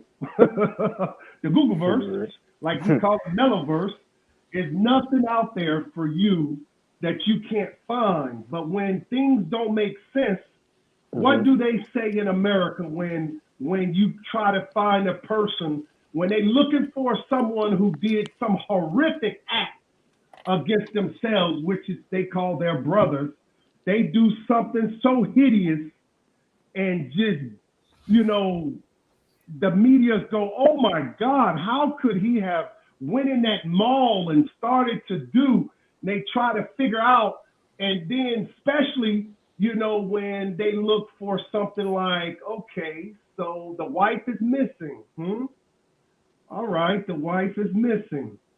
So what do they say in America about when there's a mystery and then the husband or the wife disappear? What do they say? Follow the what? Follow the trail. Follow the money. Money. That's facts. Whenever you get confused about anything, got you. Politics and everything, you follow the money. It And will that's what lead Borrego's you trying right to do. to your answer. Because the truth is, if it don't make dollars, it don't make sense. Makes sense. That's facts. Because this is business. So why would the Charlotte Hornets take the guy who is the biggest face on their team, the face of their franchise? Why would they keep him out of the game in the mecca of sports and the biggest city in our country? Why would they do that? How would that help the Charlotte Hornets organization for Melo to be on the bench? That's what we need to ask ourselves. Message. That was deep, and it makes sense. Does it have something to do with shoes? Hey, Juju! Obviously, it's the shoes, man. Spike Lee It's the said Pumas. Spike The Lee Pumas. said The back Pumas, in the day man. when he first did those Michael Jordan commercials, it must be the shoes. It's the Pumas. I mean, we're looking at LaMelo Ball. I mean, as the day that his shoes drop, they instantly sell out. And I mean, with those orange shoes, you got those on the court. I mean, when you see those, just being a viewer on screen in the Mecca, all of those fans, it's Martin Luther King's Day. Everybody's watching the TV right now. LaMelo Ball put on those shoes. Just wait. I mean, they're going to be bigger than Jordan. I'm telling y'all right now, those Pumas are going to be bigger than Jordans. And Jordan, he not having that shit. Like, let's keep it 100. he not having that. You know what I'm saying? Ain't having it. But he not having it. But that's obviously what it is, in my opinion. You know, I couldn't think of anything else. You know, but it's obvious he don't want LaMelo Ball to outshine him in any way, either if it's on the court in the way that he plays, or if it's off the court in the shoes that he wears. On the court. I'm not going to say much on the court. I think the court thing, he's very happy. He's very supportive of the kid. He knows what he has. I don't think it's nothing to do with the court. So do you think Michael Jordan would accept LaMelo Ball potentially being greater? Like, I'm not saying LaMelo Ball is going to be the GOAT by any means, even though he has the potential to be. All I'm saying is he could be a superstar, not just on the court, off the court as well, from a money perspective. I just feel like Jordan looks at him like, this dude could take my throne. Like, he could take my crown at any moment. And I feel like he's kind of a little threatened by LaMelo Ball. Little Juju. For every one Melo verse, there's 100 that didn't make it. Let me share something with you. Michael don't have no problem with that. As a matter of fact, they open arms, all the LeBrons and the KDs and the Steph. They love these type of players come in because they realize that nobody gets fed. See, you never bite the hand that feeds you. See, you guys got to understand, you came here to learn. And then we're going to learn from you too. But when it comes to this game, it's a lot to do with things in the unseen world.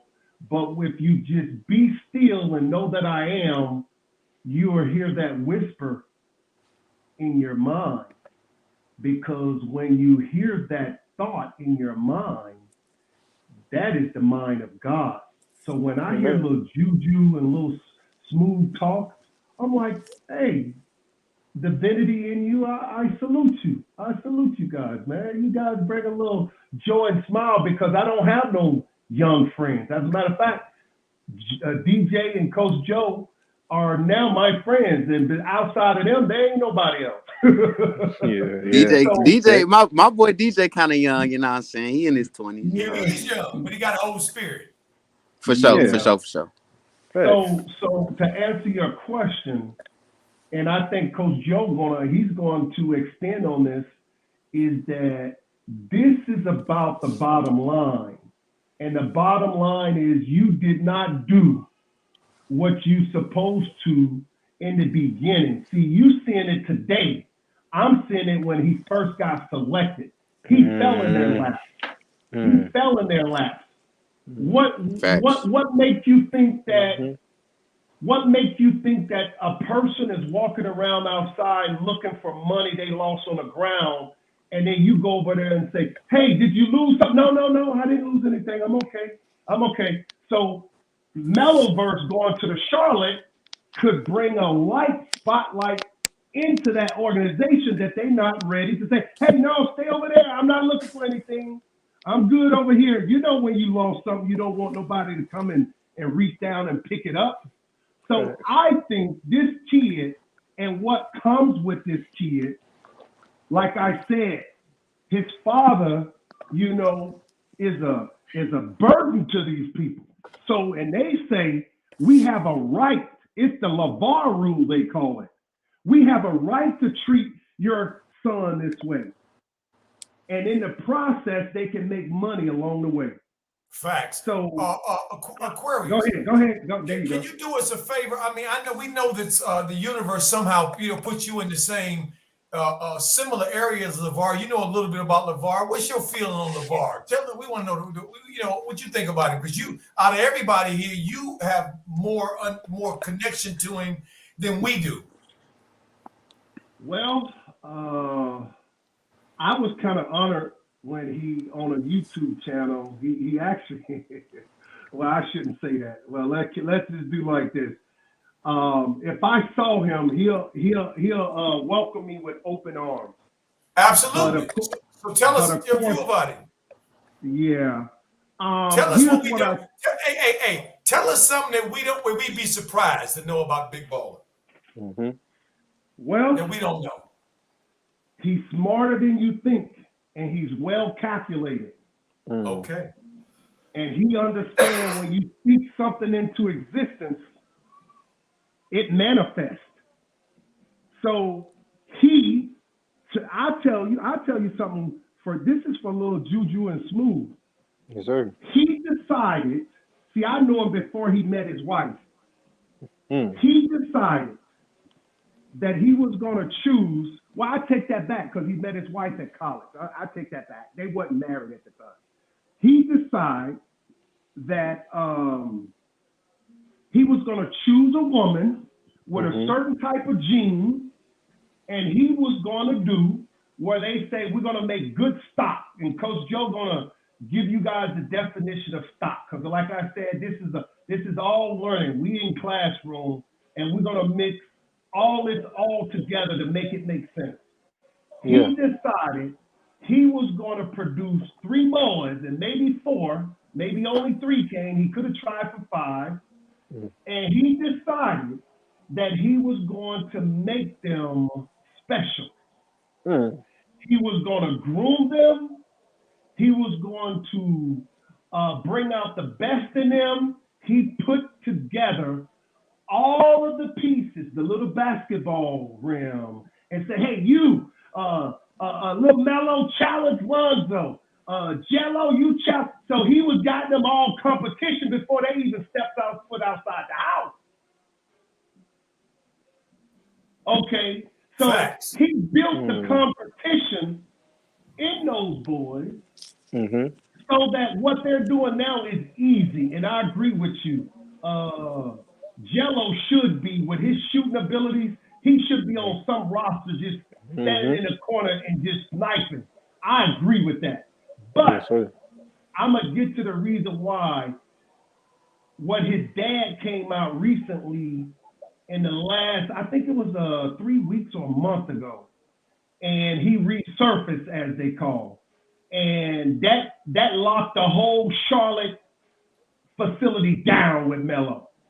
They on high alert with Melo right now because some of the statements he made, allegedly. So this man found this woman and said, we're going to make something special. He always says it. And I'm going to tell you who disappointed him the most. I'm about to tell you guys something. You're going to go, wow. You know who disappointed him the most? But his words hurt his son in that moment. See, the Golden State Warriors were supposed to draft Melo, and they said that they're going to draft Melo. Melo was all happy. He knew he was going to go with Steph and Clay and that whole organization. And if you go to the camera and look back, he wasn't happy. It's because of what they call that energy now, DJ? When men act like women, what is that energy Steve Kerr was given?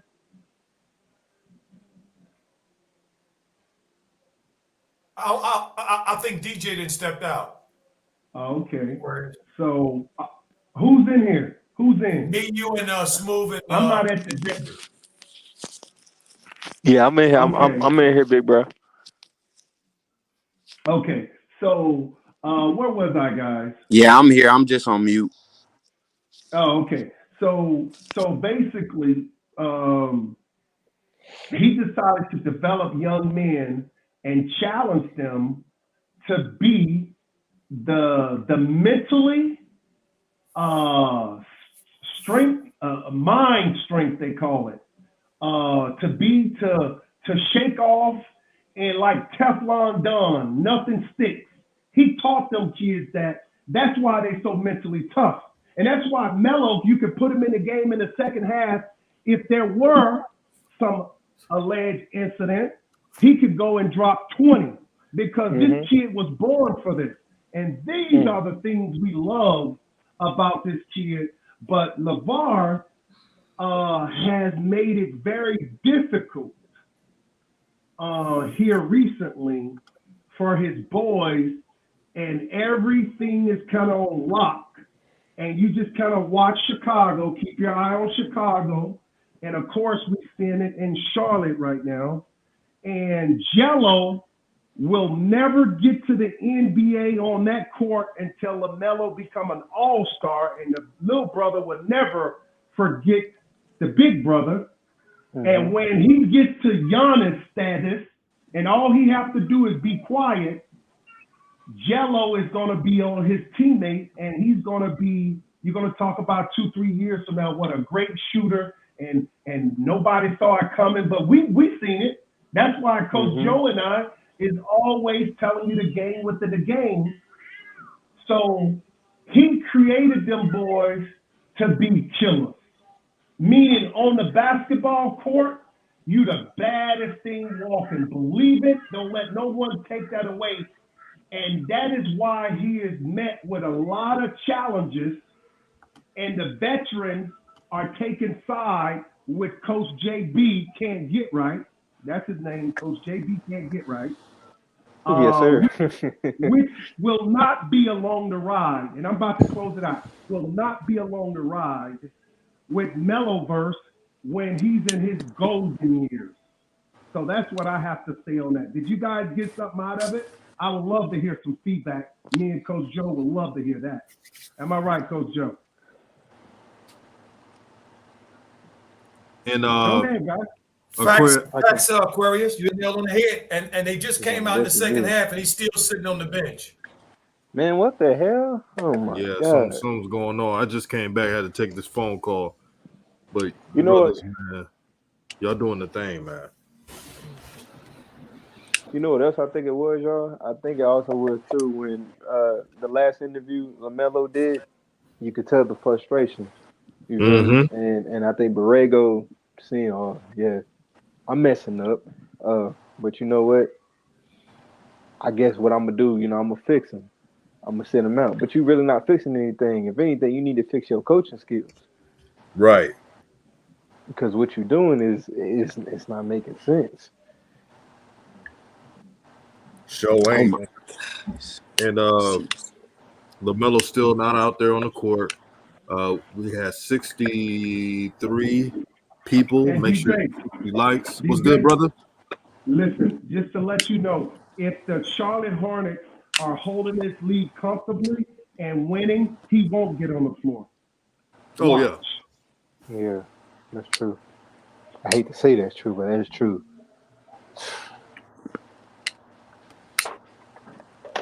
When the Hornets play again, man, like this is just I can't even. I'm trying so hard to watch this. They play the Celtics on Wednesday, and I tell you that's one gonna be a good thing. one. This is how petty I am. If I was in LaMelo's shoes and JB asked me in the 5-minute mark in the third quarter, or in the fourth quarter, or when it's a little bit over to come in, I was like, nah, they handle it fine. No, I would have done that. You can't do that, DJ. You can't do that because this is all a test. This is all to see how you're going to respond to those moments. So Meloverse in the long run is going to be better for it.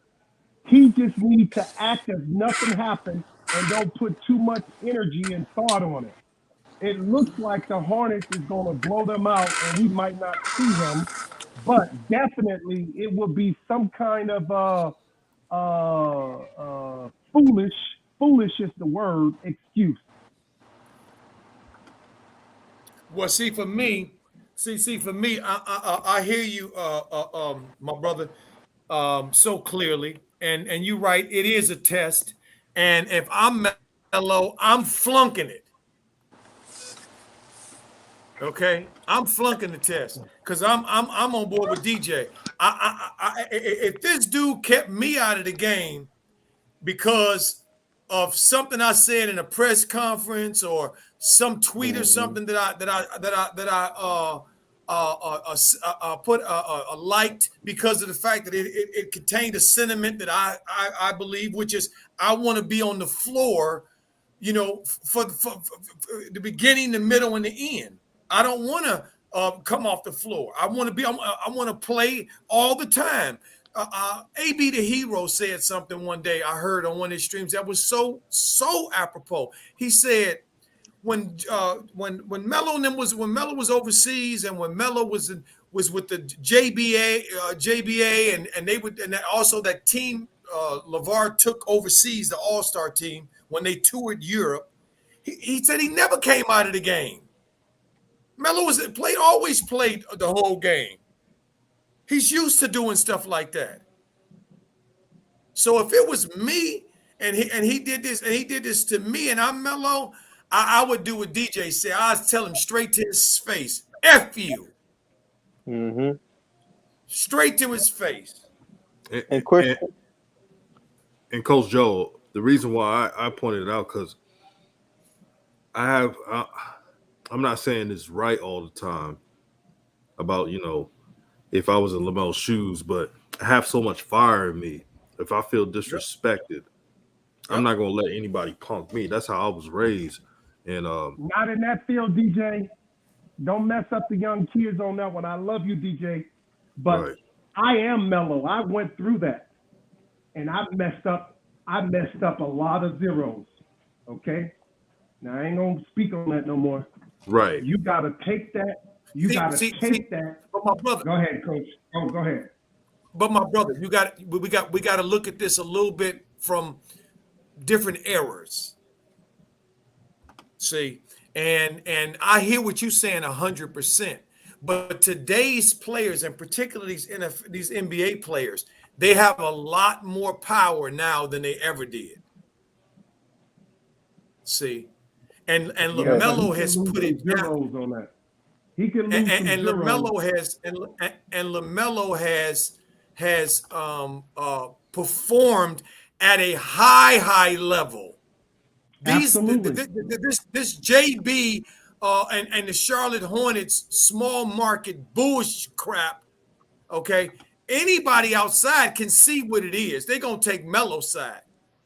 He has already proved what he can do. That's the reason why the sports writers who overwhelmingly before Melo was drafted were not on the Melo train. Did not like Melo, did not like the Ball family, and was looking to punish him. What did they do when he missed all those games and then came back? They still overwhelmingly 84-15 voted for Melo to be Rookie of the Year over Anthony Edwards, who played every game and didn't get hurt. Fact. See, so I don't think Melo has anything to worry about. JB and Mitch Kupchak, many still remember the train wreck he left in Los Angeles. Mm-hmm. Okay, he ain't no big time GM with no big time record either. Okay, don't get it twisted. And see, so I hear what you're saying, my brother. I hear what you're saying, and I'm with you a little bit until we go to time and space. And time and space is that Melo has put in the work. Everybody knows what Melo's about now, and this right here looks ridiculous. And I want to say shout out to Super Thugalicious. What's happening there, Young G? How you doing? Hope everything is well with you. You know, he also said because he's still getting paid even if he ain't out there. So screw the coach. Hornets will lose Melo another team soon enough. Mark my words. There we go. That's what I'm talking about. Facts. Yeah, of course. We already know that. Knew that. Go ahead. Oh no. Go ahead. Go ahead, Aquarius. I'll go after you. You good, brother? Because of the market and because of the owner, I never saw Melo having any success in that region as a longevity. I've never seen him in a Hornets uniform 10 years transcended. That's how I see Melo. I see him with a big, huge market team because that's the only type of franchise like where Kawhi and Paul George is at or something like that, that can hold this type of energy. You're dealing with energy. He's a prodigy. The kid is a magician with a basketball. And there are Facts. people have to hold him back just to make sure the game stay even for them to profit and benefit. Period. Real talk. Gina Dabini said, I hope I got the right. Let me just really quickly. I want to see this. And they're dogging him on MLK Day too. Shaking my head. I'm sorry. Go ahead. I had to say that one. There. Thank you. And let me do some shout outs real quick. Shout out to Super Thugalicious. Shout out to Who Jargon. He said peace to DJ in the panel. Thank you for the $5 super chat. He said supporting good content as always. Subscribe to his channel. What else? Rashard says non-COVID illness is the excuse they use. Yep. And they didn't specify the main reason. We know what it is, but we're going to let them play their little games. And I want to say this about Aquarius. Aquarius, I understand his viewpoint because he's been around stuff like this. So Facts. He knows it better than what we do. But all I'm saying is like the human side, the human psychology, like if you're going to try to screw me, because this was going to happen. If LaMelo played, let's say he only plays the fourth quarter, that's going to mess up his stats even more. And they may put him in there just to do it. Yes. Facts. And that's why I said what I said. No, that's facts. And Listen, this is my DJ. I have a recent incident that you and I witnessed and Coach Joe witnessed yesterday. Okay? It's the same thing. Tampa Bay Buccaneers was playing the Philadelphia Eagles. And Rager got into it with a defensive back. And Bruce Arians, listen to the name, y'all. Arians. Bruce. Drunk. A guy that would have a fifth of whiskey on the sideline. Can barely don't even know his name. Don't I know for a fact, don't know his own name. He would drink you under a table. He went out and grabbed the bat and punched his own guy and elbowed him and disrespect him on live national TV. Do you hear much? Did you guys do that today? Now, why did I say that? I say that because the same thing happened to our boy Meloverse, happened to that kid. And that kid had to bite his tongue because he has to pay his mortgage. His wife is pregnant. He has car payments. He's probably on a 53-man roster, number 48. And because of the game within the game, and this is for Juju and Smooth and everyone in the chat, Coach Joe and I are here to educate you through sports. I was told in the biblical days that when a king would make his move on another territory, if he was a wise king, he had to take counsel. So you young content creators and young people out there, take counsel from Coach Joe and I, because we've seen this over and over and over and over. And guess what's going to happen? If the Most High allow you to breathe day by day, second by second, minute by minute, hour by hour, week by week, month by month, year by year, I've been on this planet 18,640 days. 18,640 days I've been here.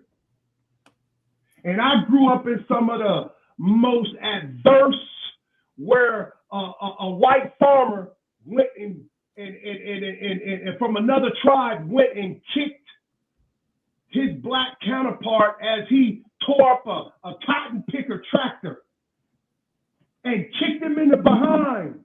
And he ran. He didn't even see who kicked him in the behind. He looked up and said, "Oh, that's you, Mr. P?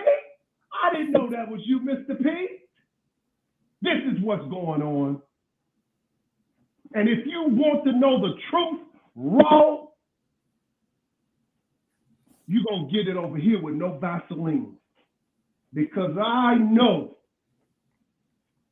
that I've been prepared for this day to share with my young brothers and sisters raw truth. What did Yahshua say? The Father loves when you worship him in spirit and in truth. And I'm about to prophesy for you guys right now with Meloverse. See, these guys are full, stomachs are full, and they drunk with power, how they do these guys. And guys like Meloverse keep us entertained, keep us tuned in, keep you paying for that service called League Pass. But the way that these owners get theirs, like Jerry Jones yesterday, it's called embarrassment. You selling us a bag of rotten apples and everybody sees it because it's called law. Juju, if you've been listening to me since I've been on DJ's channel, what is the sixth law, natural law? I'll help you, cause and effect. And what they causing against this kid, you guys are going to live and witness the embarrassment from top to bottom. Just like now, when somebody go and a police officer go blind drunk with power thinking because his wife done cheated on him and he gonna take it out on one of our black babies and don't think there's consequences. They got laws now that call, hey, if you see your fellow police officer beating up on a helpless person, step in or you gonna be charged. This is where we going. So little Juju, listen, man, you keep that channel going and God put you in the present of men like Coach Joe and I that have walked this planet and have seen it all. Nothing surprised us. If you will listen to our undertones, because some things we really just can't say because we want DJ channel to stay afloat. Facts. But I tell you, go ahead, Coach, take it from there. I done talked too long, man. Facts. That's facts. Smooth to go. That was awesome, my brother. Superior Trucking said, let the trade for Melo for Ben Simmons. Everyone wins straight up. Both young Sixers would do it, and Borrego gets rid of Melo and everyone wins. Yeah, that would be nice because Doc knows who Melo is. So Doc would I feel like would be a lot better than that. Well, than that you know what's crazy? Said, yeah, go ahead, DJ. You know what's crazy, Coach Joe? There was rumors and I think the brother Rashad Phillips, they call him the Yoda of basketball scouting and analysis. Yeah, Rashad Phillips from Detroit. Yeah, he mentioned before the draft that there was rumors about a trade for LaMelo, this Ben Simmons and LaMelo, and people laughed it off. But there was reports that almost happened. Here's the thing: I'm not trying. If you're a Hornets fan, I want you to listen closely. I'm not trying to say I don't want LaMelo to play for the city, or no fan is trying to say it is. If the Hornets are not treating LaMelo with the respect that he deserves, then somebody else could. DJ, that could happen. It could happen, and it would have to happen early before he be an all-star. If it's going to happen, it has to happen before he become an all-star. I'm not saying it's going to happen, but it has to happen before. And the reason is Well, when we trade him, when you look back into history, because you can't see it from modern time right today. You can't see this, all the things that are happening with the day's eyes. What Einstein said, look, Juju, you know what he said? You solve tomorrow problems with a different equation than you use today. It was something along those lines. You can't solve the same problem today tomorrow. What he said was, for clarification, what he said is that you can't solve a problem at the level of which the problem was created. Mm-hmm. That's right. That's what he said. So in other words, the Hornets have created an issue here. See, and so they can't fix it with trying to do what they've been doing. They got to do something different. See, or that's so that's spotlight. We gonna see if they do something different. I don't believe they will, mainly because of the fact that Jordan is on board with all this. So the score. Go ahead. So the score is 83-63 Hornets. The Knicks have been playing some bad basketball right now. Offense is anemic at best. RJ Barrett is chugging up shots like he usually does. The starters are not effective. Alec Burks is not really giving anything in this game, but he only took 4 shots. Evan Fournier, he's off today, shooting 2 for 9. That's not going to help. And then the bench not have had his has a total of DJ. Oh yeah, somebody might not have delivered his croissants. Yeah, well, but here's a reason why the Knicks are really losing. The bench so far only has 11 points. That's not going to cut it. You're not going to beat a lot of teams. Yeah. And that's supposed to be the strength of the Knicks. Advantage. And Terry is like a black hole, sucking everything in, taking bad shots, hitting the backboard. I don't see him coming out. Oh, no. He's a veteran. You know, they don't get it. They won't go out. You know, that's Borrego's boys right there. Well, if he don't divide the locker room, then you know he wouldn't be able to keep this thing going. The only reason he's able to keep it going, and that's why I'm so pissed off at this dude. The only reason he's able to keep it going is because he because of the fact they're going along with it. Mm-hmm. And Coach Joe, did you remember how happy that picture that all of them took in Miami this summer, down there working out, training before camp started? You saw how they all was family and having fun in that picture. Go back and look at it. And that coach said, I remember. I gotta figure out some way, somehow, to keep my hold, my stranglehold. Because when somebody strangles you, what do they stop from circulating? That's the blood, your air. So and your air, blood. They strangle you can't breathe. That's right, air and blood. So That's right. if Melo, if statistics say Melo, when he gets out there on that court, they have all the, not statistics, what they call it, analytics. What happened? If they know that Melo have a track record after 82 games, what do they say? Oh no, you don't put him in here because statistics has shown us that when you put him in this situation, this is what he do, so we'll take him out. That's all that micromanagement is about.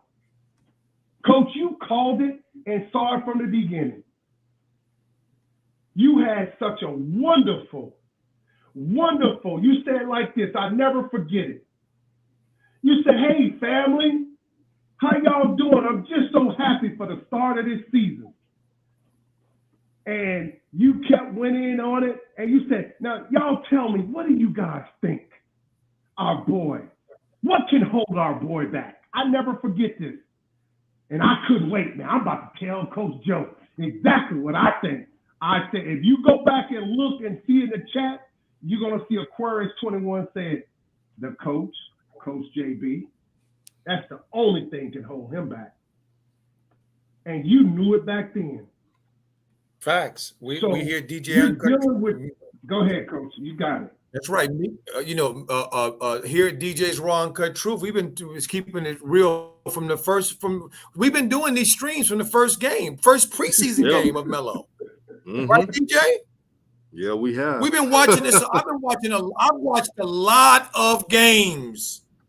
So I'm not just saying this because I'm a Melo-holic. Well, I mean, I may be saying a lot of it because I'm a Melo-holic, but just full disclosure, I'm mad because they're not playing our boy, and he looked like he okay. He looked like he healthy on the bench, and I don't like the shenanigans. So, we've been watching this forever, and one thing I can say is JB has been a consistent hater. He has not wavered in his hatred and his low key shade that he throws at Melo. He's been doing it since the beginning. CB111 said their strategy will backfire. Seems like they took him out of New York shoe market. Them kids in New York gonna want them shoes even more. They're gonna try to keep Melo out the All-Star game. Facts. I see that too. CB. Absolutely. So I gotta say this because we always got to be honest. If Charlotte goes on to win this game, and they will, this is a good thing for LaMelo Ball because he's a part of this team and he's the point guard. And at the end of the season, they're not going to go over what happened in all 82 games. They're going to just accumulate all of it and say, well, Melo was the quarterback for a team that did thus and such, that made thus and such a seed, made the playoffs or didn't make the playoffs. That's what it's going to be.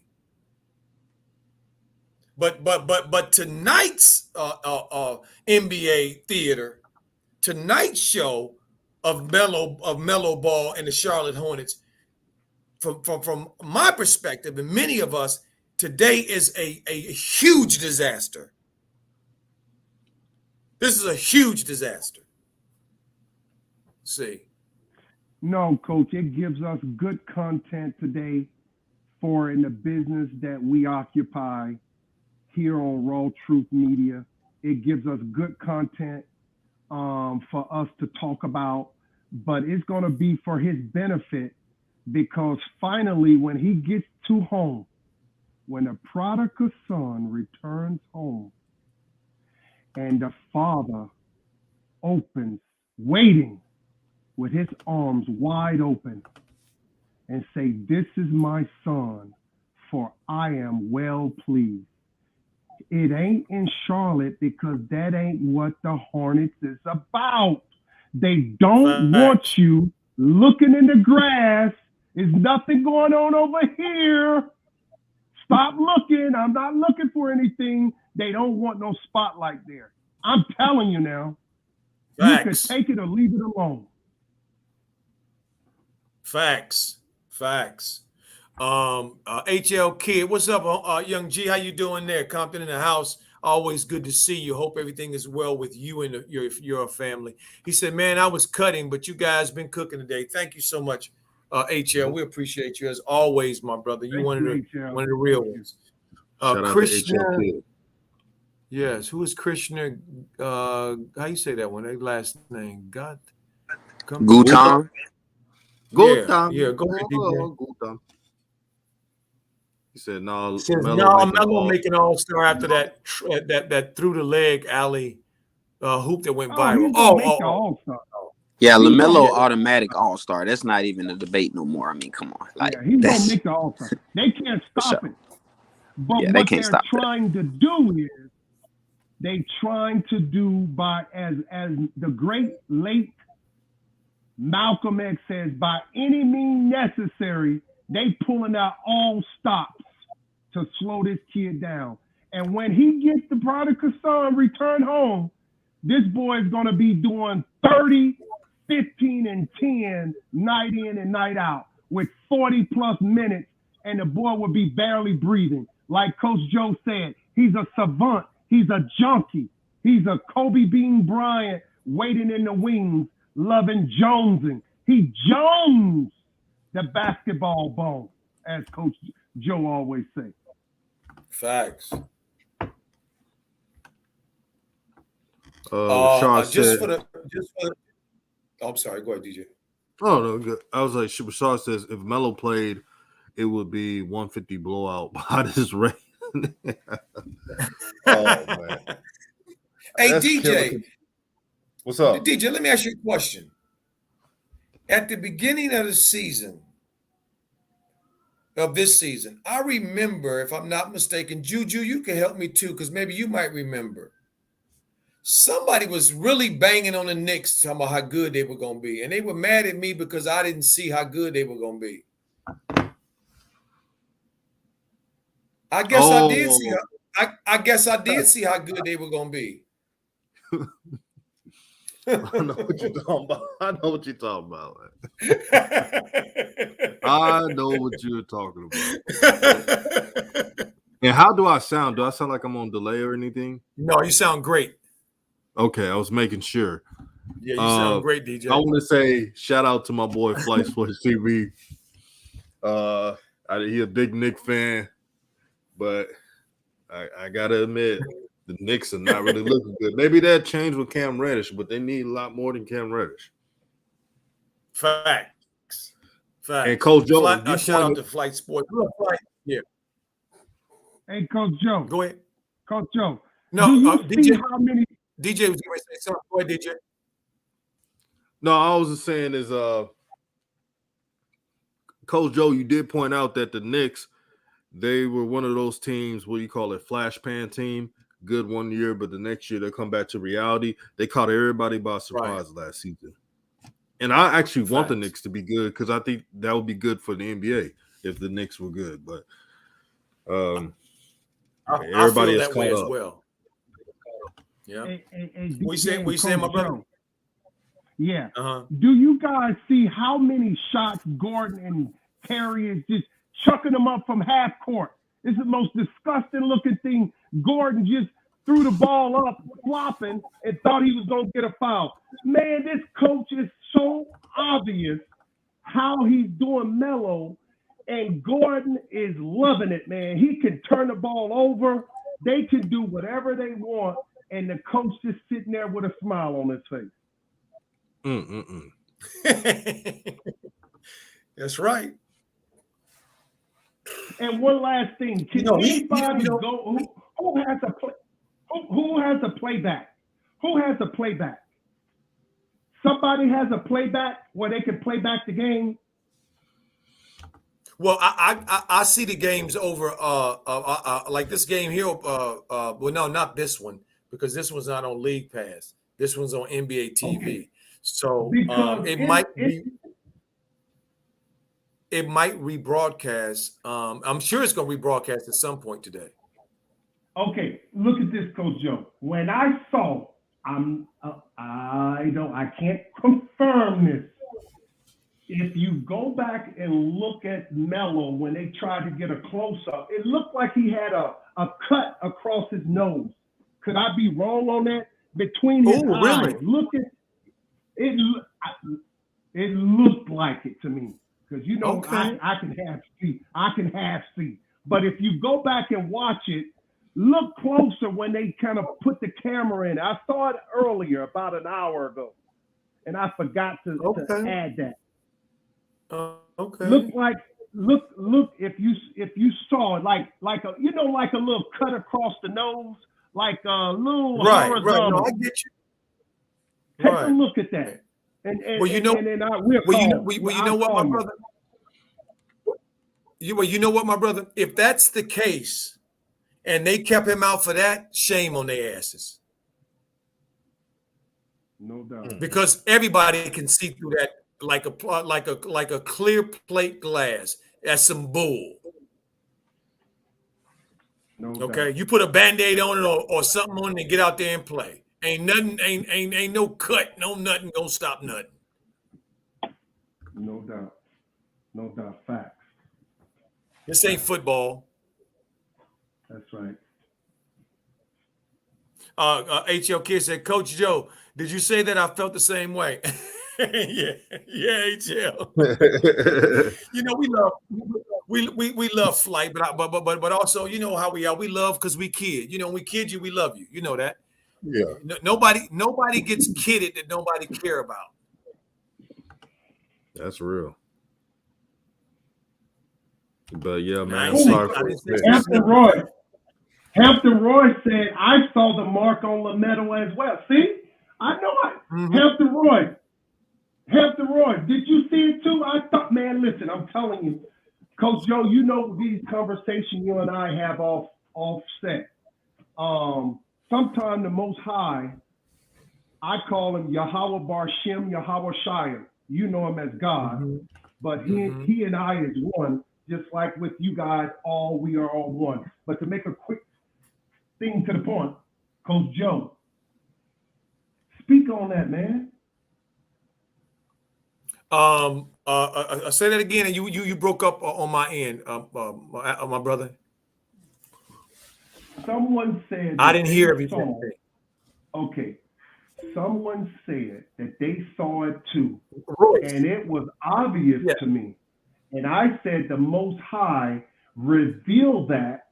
And Melo, when you look at his eyes, he didn't look quite himself. That's what I got from it. Because we're talking the law of vibration. The law of vibration here. That's kind of how I saw it. Yes. Well, you know what? I will say this, you know, because this is, I think, applicable, especially in my case. I'm not, everybody here on this stream knows who's here regularly that I'm a Meloholic. We came up with the term on this show, Meloholic. So when I'm being a Meloholic, I ain't trying to be reasonable at all. I'm being a Meloholic. Irrational, illogical, and I don't care. I want Melo on the floor unless he can't play. If he can't play because he hurt, then he can't play. But if he can play, if his hands work, his eyes work, his feet work, everything work, I want him on the floor.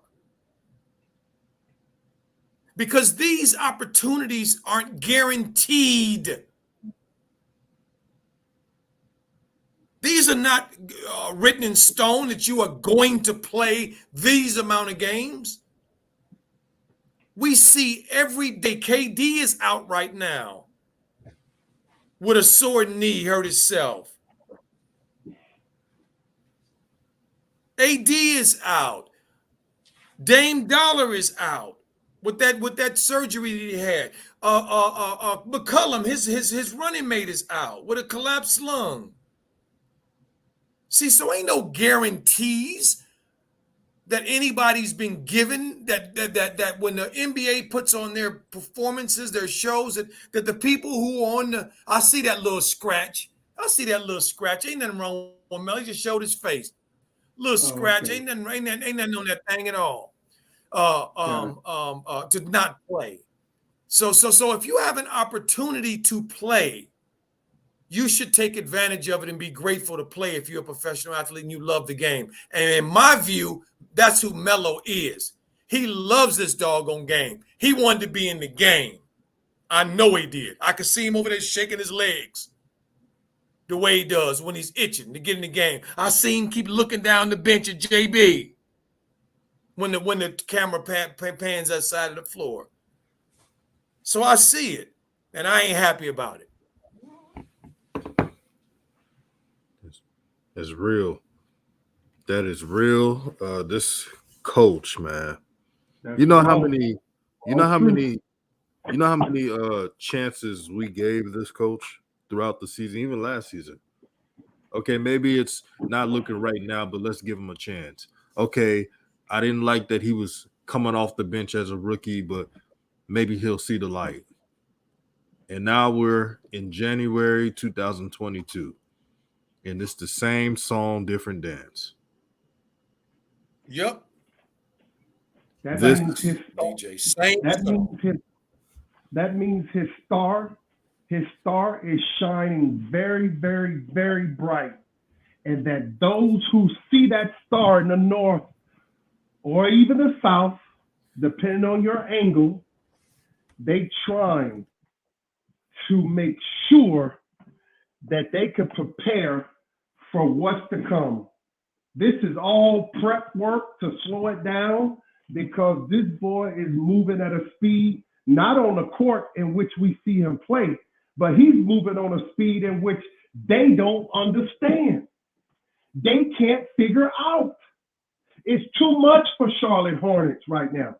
They just want to stay in their little hanging on by a thin piece of thread, play-in game, 7-8 seed. Oh, get the blood pressure up a little bit like the Dallas Cowboys every playoffs. They disappointed me and DJ yesterday. You know, well, at least we came back and tried, and it just to keep the interest. Don't get me started on them. Go ahead, Hey, DJ. and you know what, Aquarian? I know the refs are bad, but we choked that game. Jimmy G gave us chances to come back in that game. We still didn't execute. Facts. I don't want to hear anything about refs, man. I know it was bad, but if you – and I hate to do this with Dak because I think he's a good dude. But Aquarius, if Aaron Rodgers or Josh Allen or if Lamar Jackson was on the Cowboys and he was on that 40-yard line, you think he would have had a game winner? Of course.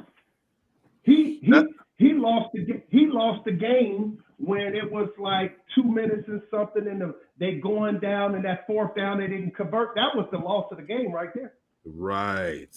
That's why I'm just. But DJ, listen.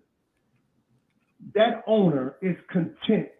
When you look at that star, it has 5 points. Some people could be superstitious. Maybe that's all they want. 5 world championships. Maybe that's all he wants.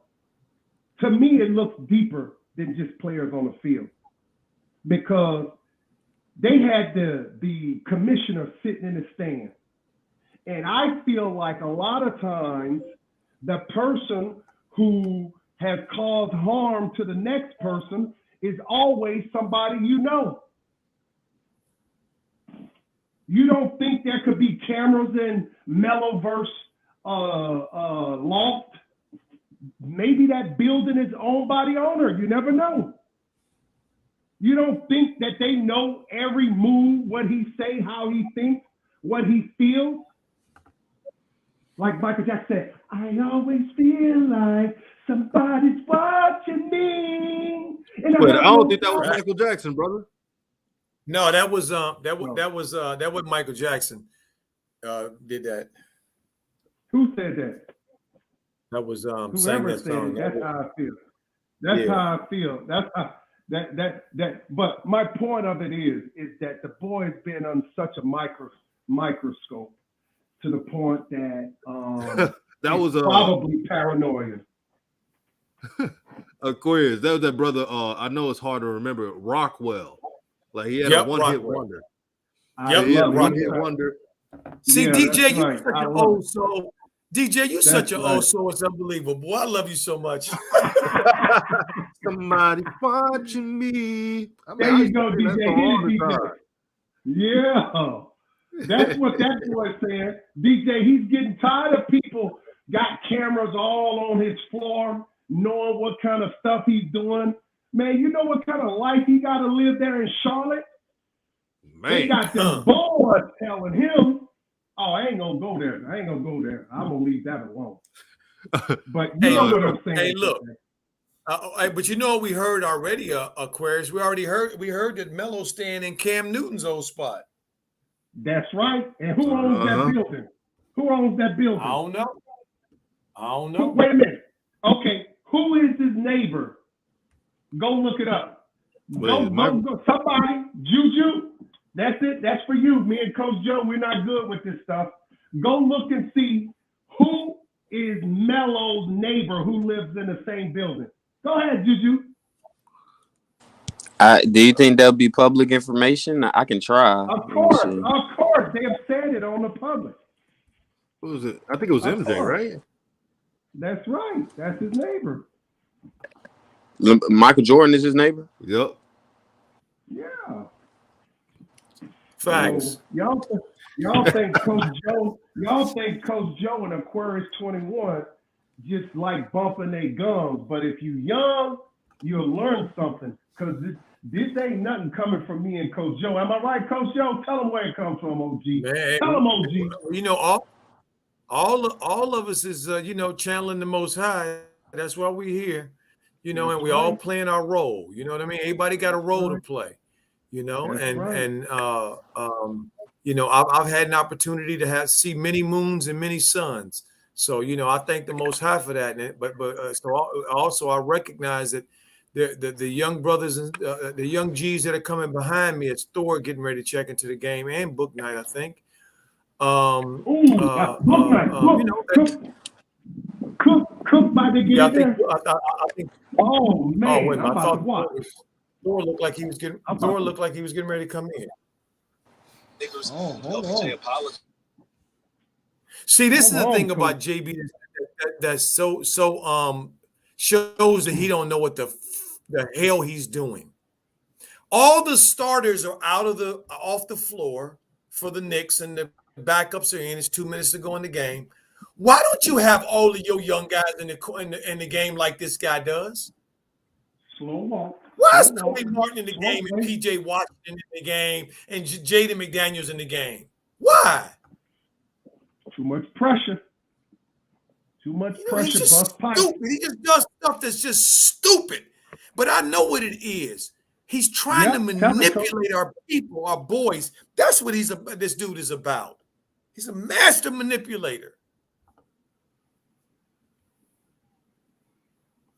See, CB111 said, he said, who controls the all-star count? Nobody knows that for sure. And to be honest, don't rank high with the business association. Woo! Got facts right there. Luis said LaMelo didn't look ill when Julius Randle seeked LaMelo out to ask for an autograph for his son. Facts. Ain't nothing wrong with Melo. You see that? Melo smiling on the bench. Well, look here. Melo ain't he a one of one, but he ain't a Martian. He a human like us. And when you don't feel good, you sometimes you can't hide it. He don't look like somebody that's sick. So let's knock off that narrative. Ain't nothing wrong with Melo. And if he got into a fight in the locker room and somebody said, and one of them grown men put that little bit of scratch on his head, then we know there's really some problems. Might be what HL Kid said, our homeboy said. Might have been into it with that female of his. He didn't quite say that. He didn't quite say that, but he said something else.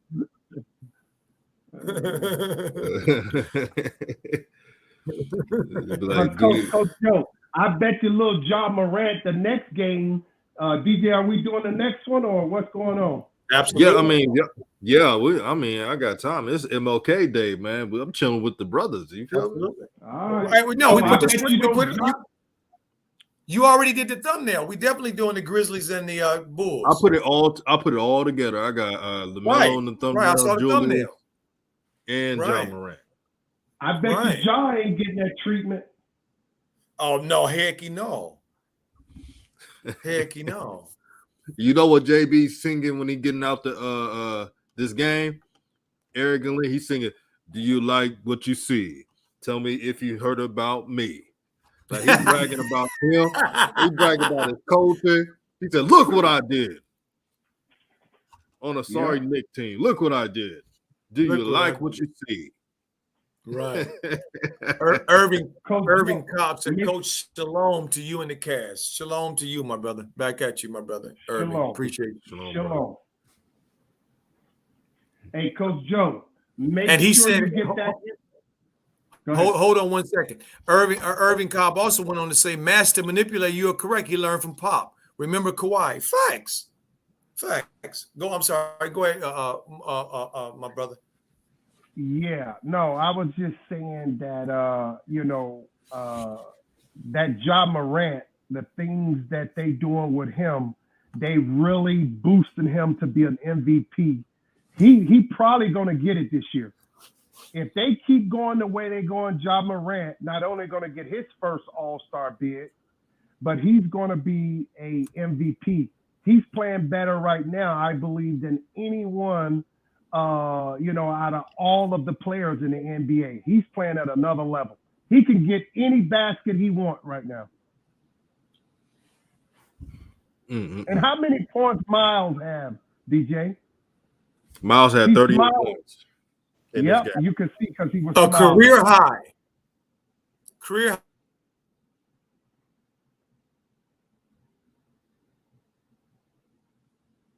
And a shout out to Wealth Engineering. He's for the $5 super chat. Thank you for supporting the channel, and make sure you subscribe to Wealth Engineering. Also, shout out to Call Me Fahu. He said it's been a great stream. You're blessed. Thank you, my brother. Wealth Engineering. Thank you, Call Me Fahu. Appreciate you so much, my brother. Thank you, Young G. And Wealth Engineering says MVP this year. Well, brother, if Ja keeps going on what he's doing, he may win the MVP. And credit to the Memphis Grizzlies for giving Ja the keys and instilling in him that this is his team and not fooling around with his minutes and not playing these side mind games with him, being straightforward, building a team. When you look at the Grizzlies, they're all in unison. They're all in one. They're not supposed to be 30 and 15 this year, but they are. That's how you build teams. And shout out to the Grizzlies. And that's why we're going to be talking about the Grizzlies in this next game against the Bulls. And Lonzo's not playing tonight. And DJ, can you speak to family in the chat about how JJ influenced on Miles Bridges as well? I know Melo pays the check for him to manage. Can you speak on, the connection of Michigan? I think Miles is from, where is Miles from? I know he's from Flint. Michigan State. He's from Flint, Michigan, right? Miles is from Flint, Michigan, along with Kuzma and Steve Smith, a whole lot of Flintstones. Sean Respert, a lot of dudes came from Flint. Yes, sir. Detroit. So can you speak on, Coach, can y'all speak on that? What about JJ, how they saying that Miles is getting a lot of help from JJ and Melo and how it has impacted his game? Let me start first. So the past season, all this love that you see from Miles Bridges, it wasn't there before LaMelo got there. And thankfully, he was around JJ, who was a Michigan guy from Detroit. Since LaMelo was drafted, Miles Bridges and LaMelo have been working out together. They work out in early mornings where everybody else on the team is asleep or chilling and doing whatever they want to do. This is why Miles Bridges has enhanced his game. And nobody's talking about it. Go ahead. No, they don't want to talk about it because it gives credit to how great of a teammate LaMelo is, and it gives credit to LaMelo's support system. They don't want to give any credit to anything regarding LaMelo, whether it's his father or JJ or anybody else. Facts. This should be a story. This should be a story about friendship, a story about how a player was given up on by fans. Because these same fans, when I talk to DMs, they tell me all the time, I didn't see this coming from Miles Bridges. I did. Because I knew he was working with JJ. I knew he was working with LaMelo Ball. See? That's why I brought it up, DJ. And I know you and Coach Joe knows this. And a lot of people in the chat, and most people, like you said, is not getting national publicity. Coach, why do you think it's not getting national publicity? You mean Miles? Yeah, and this whole thing we just been talking about. Miles is on the radar. Miles is in the top 10 in All-Star voting this year. Yeah, we was talking about with JJ being the mastermind behind helping them during games and helping them, when they, yeah. Well, the thing of it is, I'm probably I feel pretty confident that JJ Prop is known in Detroit. I used to live in Detroit. Okay, I used to coach basketball in Detroit. So I would find it really really hard to believe that before Melo came to the league, that JJ didn't know Miles and Kuzma and those Detroit dudes, because the Detroit people stick together. So you think he helped Miles before Melo? He was coaching him up before? I believe they had a relationship probably before, but I believe it just went to another level once Melo came there. Fact, that makes sense. See, and as you know, I read. See, to me, what has changed Miles to me is Melo. Melo unlocked Miles last year. Yes, sir. Yes, sir. That's why Melo unlocked Miles. So yes, I mean, better than I do, Aquarius, my brother. Playing against grown men in these leagues is not just something you talk about. That's right. Okay, this thing is hard. It's hard. Yeah. It's hard. Yes, sir. Difficult. Right. It's challenging beyond all get out. And so it's a lot of moving pieces. There's a lot of moving pieces, I'm sure. When you look at, because Flint has been known to produce, the Flintstones, and they call them the Flintstones, but quite a few NBA players from that small place of Flint, Michigan. So something is going on there. And what's going on there is, beside the bad water, you mean? You got it.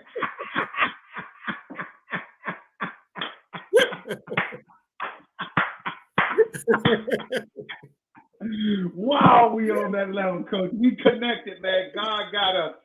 He's holding us up. Absolutely. Go ahead. Absolutely. So I think I know them Detroit dudes stay together. I know when I moved to Detroit for the first time, my first wife was from Detroit, and so when I got out of the Marine Corps, I moved to Detroit, and her brother was in high school, and I went to his high school and the coach offered me a position to coach with him. So that's how I ended up doing it. But I learned a lot living in Detroit when I was in Detroit about the brothers and sisters from Detroit. They're a different breed there. It's one of the few cities I've been to where the people really love their city. They really love their city. So I would be shocked to hear that the Flintstones, the guys from that area, are not close, and don't keep in touch with each other and don't have relationships, because it's such a small place, and it's rare for so many NBA dudes to come out of a place like that. Because Flint ain't Detroit, by the way. Yeah. Flint ain't Detroit. So. Yeah. TB says it was TB said it was disguised as something else. The league has told teams to have players at least on the bench when resting them, especially on road games. Interesting. Okay. He said, please don't give Nick Adams any attention. He is a political driven and trying to make a name for himself. No, I'm not even mentioning his name. He's an afterthought. I don't give names. Who are we talking about? Just the guy that was just without saying his name, DJ. Who are we talking about? Some political guy on the right that was just throwing names on the Ball family. Those are just things you just ignore. They're trying to make a name. Okay. He looking for attention. He feeling lonely out there on a lonely island, throwing out all his old Valentines for the Ball boys and the Ball family, huh? Nobody there to talk to. I understand what here. I get it. Come on in. That's why I'm just laughing. I'm like, yeah, I ain't even tripping about it. Right. It's something about. I'll tell you one thing. Go ahead, DJ. Also, that cloud is a drug, man. No, that cloud is a drug. What did Biz Marquis say? You catching the vapors, man. You catching the vapors, boy, turn you into a whole nother beast. Turn you into a whole nother dude. It's like, man, hey DJ, you remember this on Friday? Hey man, Pop's tripping, man. He told me to ask for my bike back, but you know I wouldn't trip like that. This is my bike now, Pop.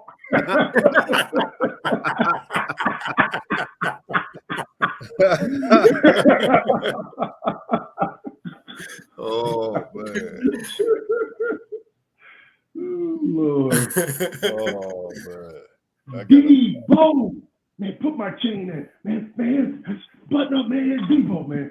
No, DJ, I love your intro with the Debo thing, man. Tiny listening, man. That joker, Coach Joe, I know you probably ran across him. I mean, that joker was intimidating in person. Tell us, speak on it, Coach.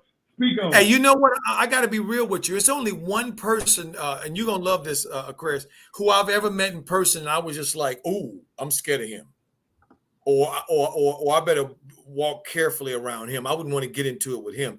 Because y'all know I'm a former Marine Special Forces and all that stuff. So, you know, I'm not, men don't really, you know, that ain't my thing. But and you know who that was, Aquarius? Jim Brown. Man. Wow. When I saw Jim Brown for the first time, was in his presence, I was like, oh my God, looking at his hands and his head and that big old neck. And I mean, he just looked like he could just rip your arms off. I'm like, oh my God. And then he had in that face, that's the dude right there. I look twice at. Oh, straight man. mean mugging. Yep. Straight, you know, like I've been around Mike Tyson and, you know, other fighters and stuff, and they haven't really, you know. As a matter of fact, I was at a paper stand once here in LA, and me and Mike standing next to each other, looking at magazines, and the thought went through my head: should I say something to him, you know, really disrespectful, so he can hit me and I can sue him? And then I thought, nah, I ain't into getting hit for money.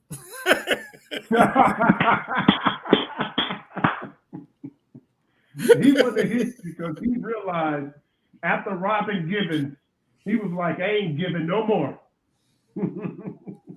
Facts. You got facts. This is what these young brothers gotta learn. You gotta when you're making money, you gotta protect your seed, man. Because you're a meal ticket to some of these vultures out here. And fact. DJ, there's only two ways in the United States for you to become a millionaire overnight, besides sports and entertainment. Put that aside. You want to know what the first one? Hitting the lottery. You want to know what the second one? You want to know what the second one? Litigation. This country thrives on conflict. Litigation. That means courtroom. Hey, he hit me. A slip and fall. You know how much I get for a slip and fall? Ezel, get your butt up off that floor. Oh, my back, my neck, get my back. Man, you know you ain't. Get your butt up off that floor, man. You need to leave that crack alone. Come on, smoke it. Come on, man. I'll wash your car, man. Man, you need to leave that crack alone. I tell you what, man, a lot of cast members, that's one of my funniest all-time movie ever. And those cast members, most all of them passed away, by the way, except for a few of them. And DJ, you know the quarterback at the University of Miami? His name was Brad Kaya. His mother 2014. was Felicia. His mother, when they say, bye, Felicia, that's his mother, Brad Kaya. That's his mother. I hate what happened to his football career. That's another subject for another time. Really? That's his mom? Yeah, Yeah. they had a special on Okay. it when he was entering the draft. They interviewed him and his mother one time. I was like, that she looked familiar. Mm-hmm. And then she said she was on Friday. She's really she did a Oh. comedy. And Coach Joe, they punished the kid for him. He should have been a first-round draft pick or a high pick, but because his mother and father made money in California over there in some little ritzy area, because they millionaires, his parents, from what they were saying.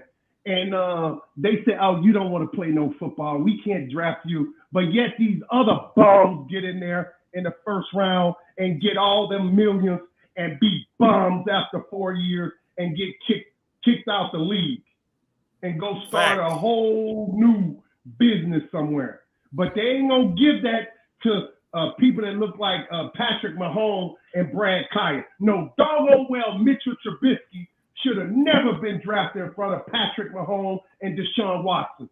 Everybody should have been fired. And you call yourself a GM? Man, I forgot. I'm supposed to relax. I don't have my blood pressure.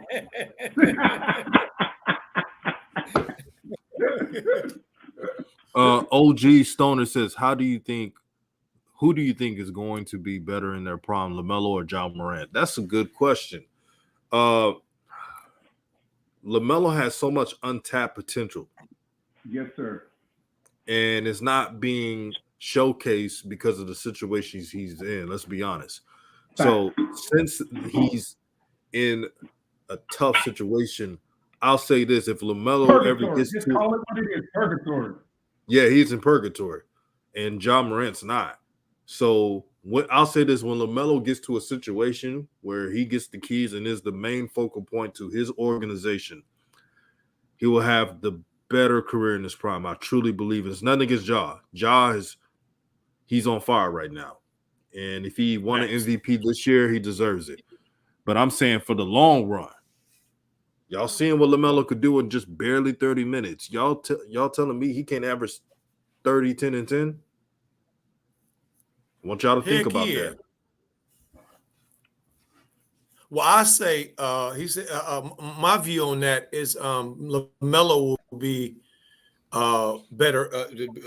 To me, I think will be better in his prime. Ja is unbelievable, and I've liked Ja from the beginning, from him coming out. I love his family situation. You know, his dad is so prominent in his life. I love that. So, you know, I think Melo, just because Melo does a lot more. You know what I mean? He does a lot more. Even with Ja playing as well as he's playing, shooting as well as he's shooting, he still doesn't do as much as Melo. And part of it is because he's 6'2", 6'3". And Melo's 6'7". And Melo is used to doing a lot of things. See, Melo had to do a lot of things being the younger dude. You know, he had to do a lot of the dirty work and a lot of the, you know, the other things because he was the youngest. See, so I would say Melo. I personally feel that, and Coach Joe, you was very generous. I think Ja is 6 feet 6'1" at best. That's what I seen him stand next to some. I never met him, but I seen him stand next to other, you know, point guards and stuff. When you look at Ja, I see so much of Derrick Rose in him. Explosion, complete, you know, freakish ability, but that takes so much energy, and it is very taxing on your joints, your muscles, your body. So I don't know if Ja can sustain that type of getting in the lane, jumping over 7-footers. Oh, he's a giant amongst giants the way he plays. He plays like he's 8 feet tall. But Melo has an effortless, the word is effortless game. Smooth. It's like Melo is moving like you in the Matrix when them bullets was coming to Neil, and he was just with his black trench coat, and he was just dodging those bullets. I think Melo gonna have, if he lands in the right situation. He's not in the right situation, by the way. Family, he's not in the right situation. He's fighting everyone except for the cafeteria, the ladies that put the food on their tray they eat at the facility. Those the only one that is nice to him. Okay? And Miles Bridges say you can't beat him, join him. Because I've seen Miles yelled at him and cursed him out on the court last year. Coach Joe, you was doing the game. So all of a sudden, Miles got smart and said, you know what? Man, I got to get this bag, man. It's there. And Melo doubled that boy bag. Melo doubled that boy's bag. That man, of course. But, you know, boy stuff.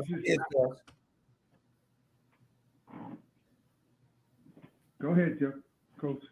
No, I'm just saying they kids to us, my brother. We older, we old enough to be those kids. They our grandkids when they up. Yeah. Let's be honest. Go ahead, Coach. It's okay. No.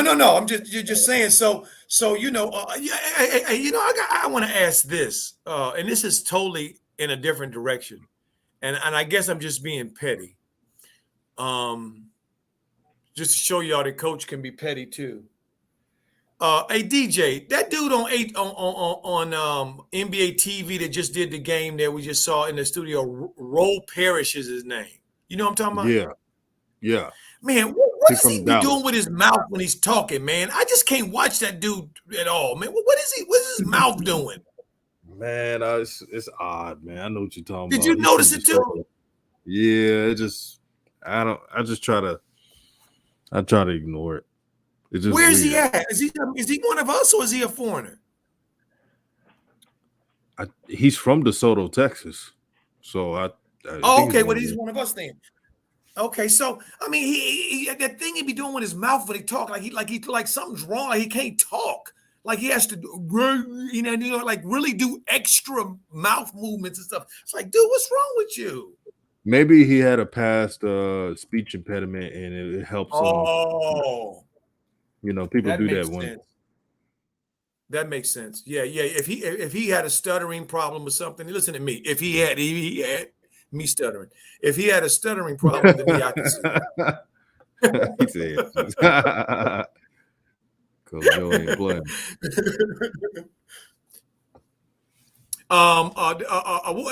Let's talk a little bit about this Bulls and this game coming up. This is going to be a good game for me because of the fact that both teams are heading in different directions right now. Chicago seemed like they didn't hit a wall a little bit. They lost Zach. Zach out with a little knee something. I don't know how serious it is, but he's out. And the Grizzlies on the way up. Although they are missing one of my favorite players on that team, Dylan Brooks, who is just a beast. He's just one of them dogs. Just get him. Just say get him, and he out there. He gonna get you too. So, who we think is Chicago going to stop the slide? Memphis going to continue to rise? What we think is going to happen? In my view, I'm feeling Memphis tonight. I'm feeling Memphis for some reason. I'm feeling Memphis. I'm Chicago. Something's wrong with Chicago. They seem like they stopped defending. I don't know what's going on. What y'all see? Yeah, I got Memphis as well. I think Ja gonna take over. Yeah. Did you see the Knicks and the Bulls? What was that score, Coach? Which Knicks Bulls? The last game the Chicago Bulls played against the Knicks, Didn't right? they beat the Knicks? I'm not sure. That's why I was asking. Yeah, I think they beat the Knicks. I think because they had a couple big blowouts. The Nets blew them out. Golden State blew them out, and then I think they won a game. They might have won that Knicks game. The last time the Bulls played the Knicks was December the 2nd, and they won that game 119 to 115. That's why I said that was quite a ways away. Yeah, but that was quite a ways away. Who did play last? They played against the Celtics. They lost by 2 points, 114 to 112. There we go. That's the game. That's it. Coach Joe, I apologize. That's who I meant because I didn't see it. I don't have the computer in front of me. Yeah, that's right. It wasn't the Knicks. So, Coach Joe, I see it like this. Chicago is playing a very athletic team, and I'm not sure if without Zach and Lonzo, I don't know if they have a chance to win this, in just my opinion. I believe that I just saw Levine's allegedly injury. It didn't look significant. He just walked off the court after getting a rebound. I personally feel like it's going to be a good game because, like DJ said, we really enjoy Ja game right now. He's definitely feeling it, and he's been almost unstoppable with that spin move inside the paint and that right hand floater, or just jumping over the 7-footers with the floater over. It's almost like guaranteed money. He can get a basket anytime he wants right now. There's no mental challenges, no coach, no teammates. They all has anointed him. But my favorite player is not Ja Morant on that team. It's Dillon Brooks, because he's a stifling. The word is stifling on defense. I like his game, man. I like some Dillon Brooks. That's one of my favorites. I wish the Hornets had him. I like that call right there. Dillon Brooks is one of the most underrated players in the NBA. Like, the brother got Facts. Yeah, he a dog. That's for sure. And he don't back down from nobody. I like that. And every time they play against the Hornets, Dillon Brooks is just like a thorn on their side, man. That dude, man.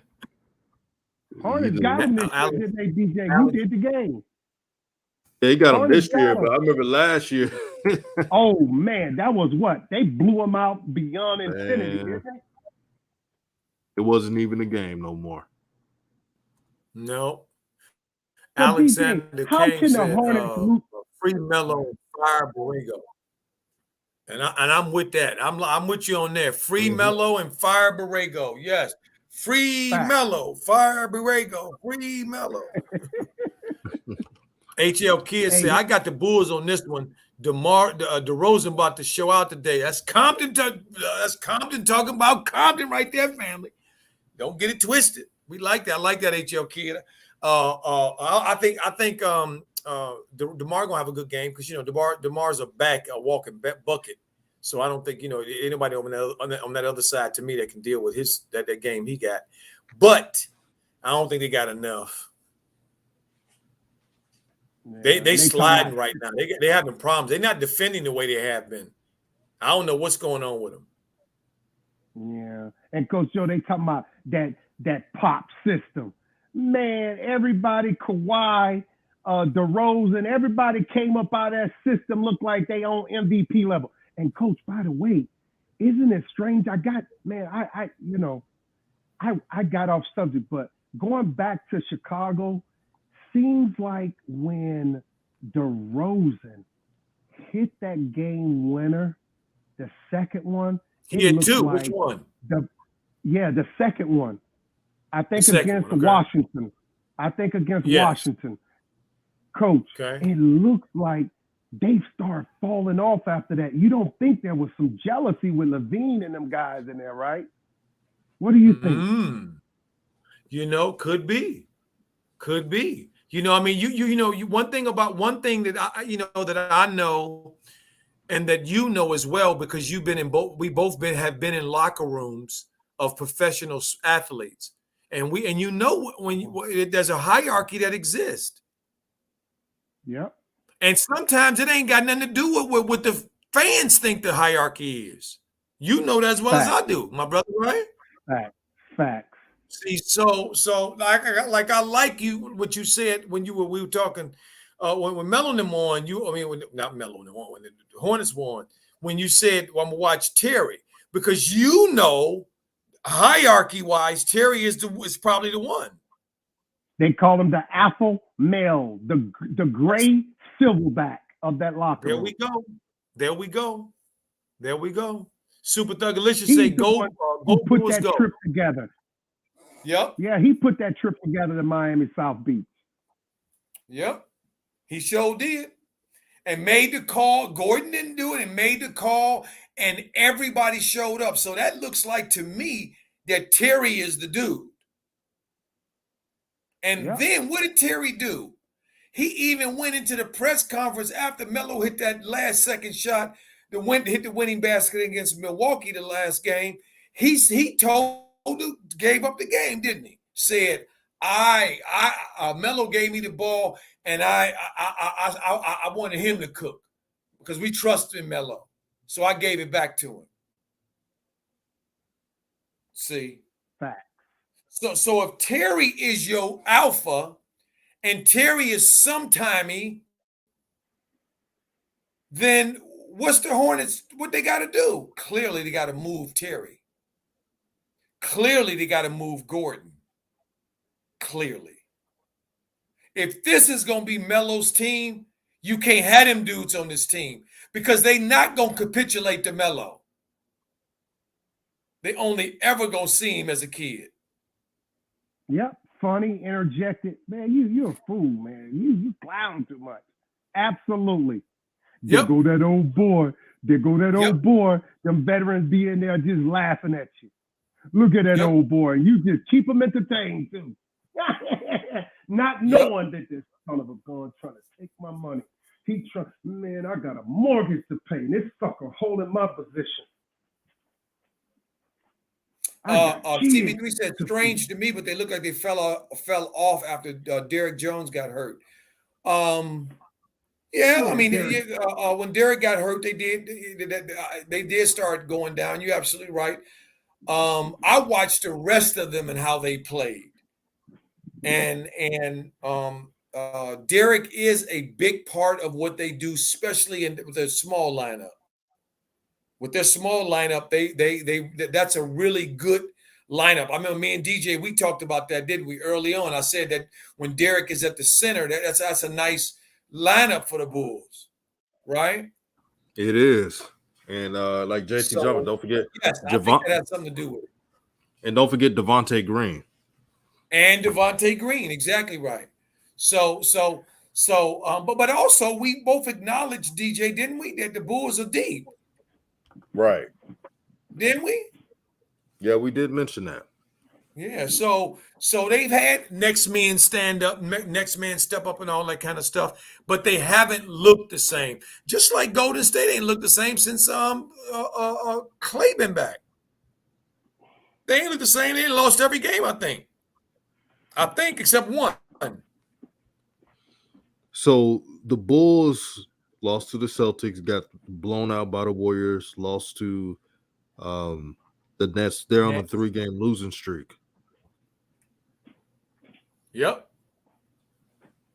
And they without Zoe, they without Levine, they without AOC, Caruso, they out Green. So they missing a lot of people. Oh, this game on TNT. What's taking so long? Yeah, TNT. The game is on TNT, family. Thank you for that, DJ. I should have probably have said that. HL Kid said, Coach Joe, I already know Compton in house. Absolutely. Ant the Man says, it's probably been said. Can someone repeat why Melo ain't played? Nope, we can't repeat. We don't know. We still don't know. I wish I knew. But that's right. But JB don't care about that. He's telling everybody, do you like what you see? Did you heard about me? I can right. Yeah. Pathetic. Facts. Facts. I couldn't be no Facts. Coach Joe Aquarius. I couldn't be no athlete today, man. If they did some crap like that towards me, man, I'll be saying it happens. DJ, it goes on all the time, and the cameras and the outside never see. There's always conflict amongst any male environment with a bunch of testosterone. Have you ever been inside of any locker room? It smelled like a horse den. If you go in there, you could smell the testosterone. Seriously, you think I'm joking? Go into a locker room, it smells like a stable, a horse's stable. And it's a known fact that when egos, and see, this sport is all ego driven. That's why that young savant, as Coach Joe say, and phenom, as the world would say, and I'll say all of it is true. That is why he having very tough times right now, not knowing who to trust. But the fact that he got JJ in his corner, he's going to get through it. And it's like this, DJ. You know, they say steel sharpens steel, or iron sharpens iron. I don't know, however you say it. When he gets in that team with that coach, because this ain't the coach. You could just forget about this coach. He ain't the one that's going to take our boy to where he needs to go. But when he gets to that point, you're going to see things that you didn't even know he had. You're going to be like, oh my goodness, like with Malik Monk out in LA. That's a daggone shame. And Malik Monk was at the end of the bench. I mean, he had that game winner in Portland last year. Coach, y'all did the stream. You remember that one crazy shot? They only won 2 games. It was Portland and Sacramento last year. They lost to Sacramento this year. But what is happening is a lot of these athletes, and with the protocols, we can't overlook, DJ, the protocols with the health and safety that is going on in our country. This here has to be met, or there will be full blown. You remember in the days they said, you know, full blown AIDS, they used to say back in the 80s. Coach, you remember that? Mm-hmm. Absolutely. Well, this health and safety protocol, it is full blown political, and the NBA got to tread a very thin line. Or guess what, DJ? You ready for this? Young G, did you see Canada? Did you see the Toronto Raptors stands? Did you see no people in the stands there? You see that? That's right. I didn't. They don't want that. They don't want that, DJ. They don't want that. Did you go back and look at the Raptors' last home game and tell me how many fans you see there? That's another country. No. Aquarius. They stopped fans about a few weeks ago. There you go. 2 or 3 weeks ago. That's no fans in their games. That's what I'm saying. So this is what we Coach Joe, you finish it for me. You know exactly what I was going at. He's absolutely right. It's that they need the narrative to continue. That things are in flux. Things are not stable. You can't count on anything. See, like Thugalicious said a second ago, man, Lonzo out with a knee injury. Court vision, playing Jello shitty minutes still. Absolutely. See, it's narratives. We are a country of narratives. When I went to Africa, one of the things I used to say to people when they would be surprised that I was over there, you know, many of the brothers and sisters over there would ask me, well, what are you doing here? You know, because they trying to get out of there. They trying to come to America. And I told them, y'all have no idea. America's the great illusion. See, go ahead, John. Look at him stepping around, dribbling around like he Curly Neal from back in the day. Go ahead, John. Get him. Man, he just love his game. That was nice. Well, I love his game too, huh, DJ? So yeah, so to me, that's what it really was about at 5-6. This is gonna be a better game, family. I think. Am I ahead of any one of you guys? Are we on the same thing at 8:45? Yes, but we'll follow your lead, OG. We'll follow your lead, Coach Joe. You definitely way ahead of me. DJ? You're ahead of me, too. How about you, DJ? Not way ahead, but okay, just ahead. But It's go all ahead, good. Coach. Okay. Coach, you got it. Absolutely. Ant Demand says Jello has 5 minutes, 2 for 4 shooting, 4 points. At this point, he basically rushed to get his points and hopefully makes them all. He has no other choice.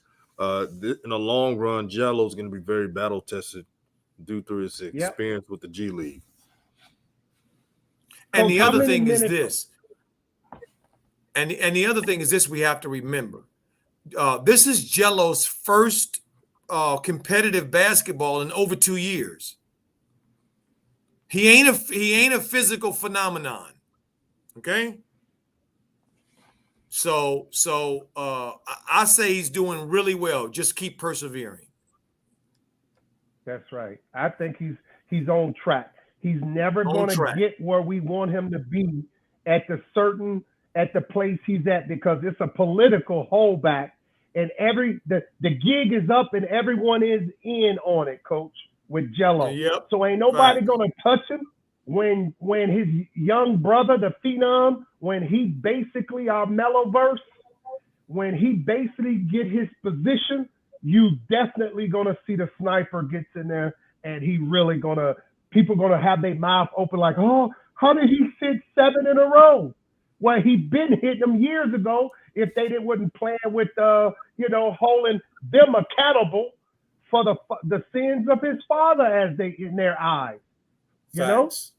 Facts. CB11 said it's called the American, one of my favorite comedians he's talking about here. It's called the American Dream because you got to be asleep to believe it. Shout out to George Carlin. Shout out to the great George Carlin. And for you young brothers and sisters in the chat, if you're not familiar with him, YouTube George Carlin, and that particular one that he did where he talks about America. Y'all need to that needs to be saved forever, because that's a really amazing show where he's speaking truth. George Carlin, who the famous comedian from back in the day, who's dead now. Okay, he was always very hard on America and America's hypocrisy. So go type in George Carlin American Dream, and you can see that stand up. It is a phenomenal. I'm gonna check that out. A bit of creativity, a bit of what do we say? Talent. I mean, he was a very talented brother, very talented. Oh wow! Thank you, Super Thugalicious. Say, damn, Memphis taking the lead. He said, but we in the hunt right back. What a rebound! Okay, I see you, Super Thugalicious. He doing the play-by-play. I see you.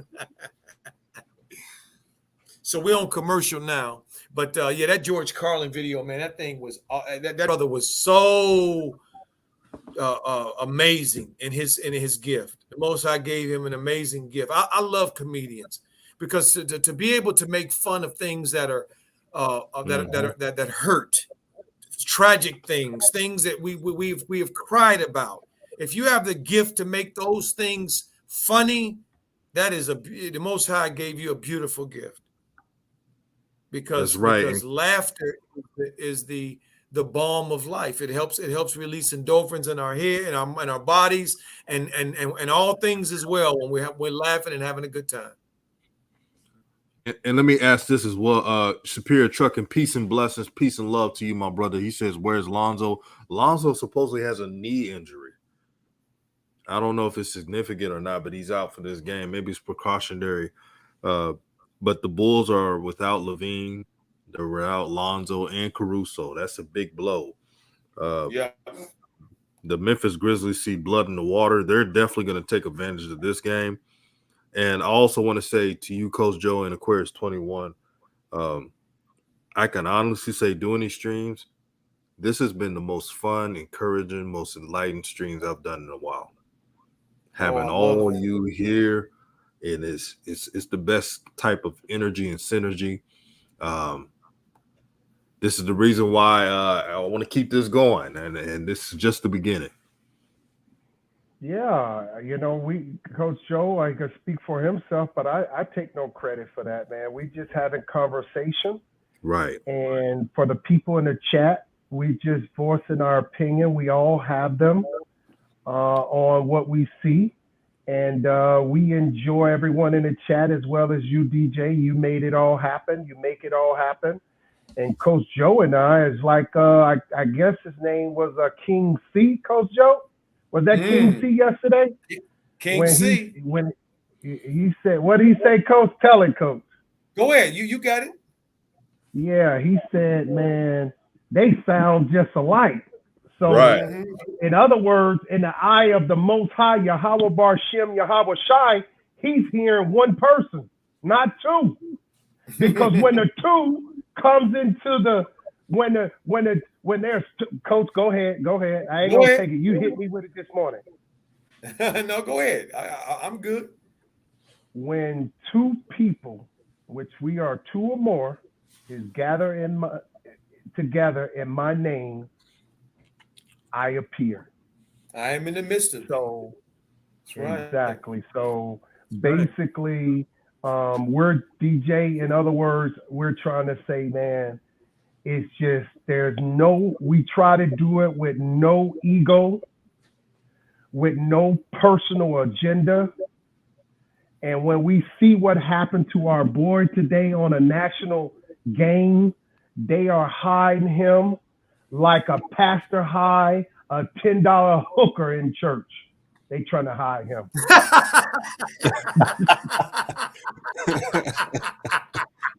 Oh, Lord. That was a good one. That was a good one. I like that. Yeah. They hide our boy, Coach Joe. They hide our boy, man. That ain't right. And they gonna force feed us Morant today. They gonna force feed us Morant. Right. Super Thugalicious said best medicine they say is laughter. Absolutely, there's Super Thugalicious. HL Kid says facts Aquarius 21. Ishmael Kira says best comedian ever. Yes, indeed.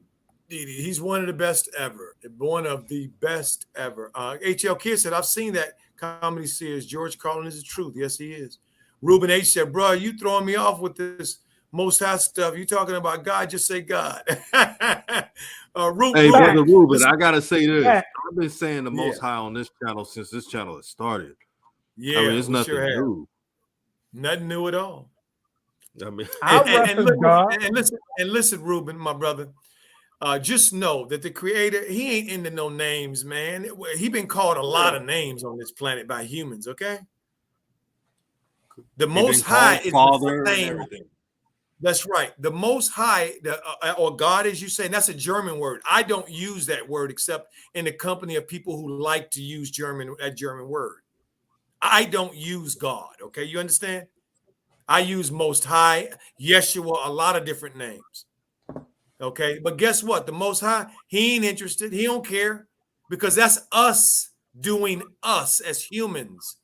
Because the as you said, the God, as you said, is the same today, tomorrow, and forever. So he ain't changed by nothing I say, you say, or any us say. Okay, including names that we get all enamored about because we're narcissistic as a species. See, that's what we are. We all about humans. What looking at humans, listening to humans, being with humans, talking about humans, not talking about humans. We are a narcissistic bunch of species. Okay, and so we get caught up in our own co-creation, thinking that we all that in a bag of chips, and forget that we co-creating. The Creator is all there is. So there it is. Yes, sir. No doubt. And this game is 10-10, tied game, physical game. The Bulls are playing so hard right now. The Bulls are desperate for a win, even though they have a good seating right now. It's 3 minutes left. 3 minutes plus 3+ minutes left.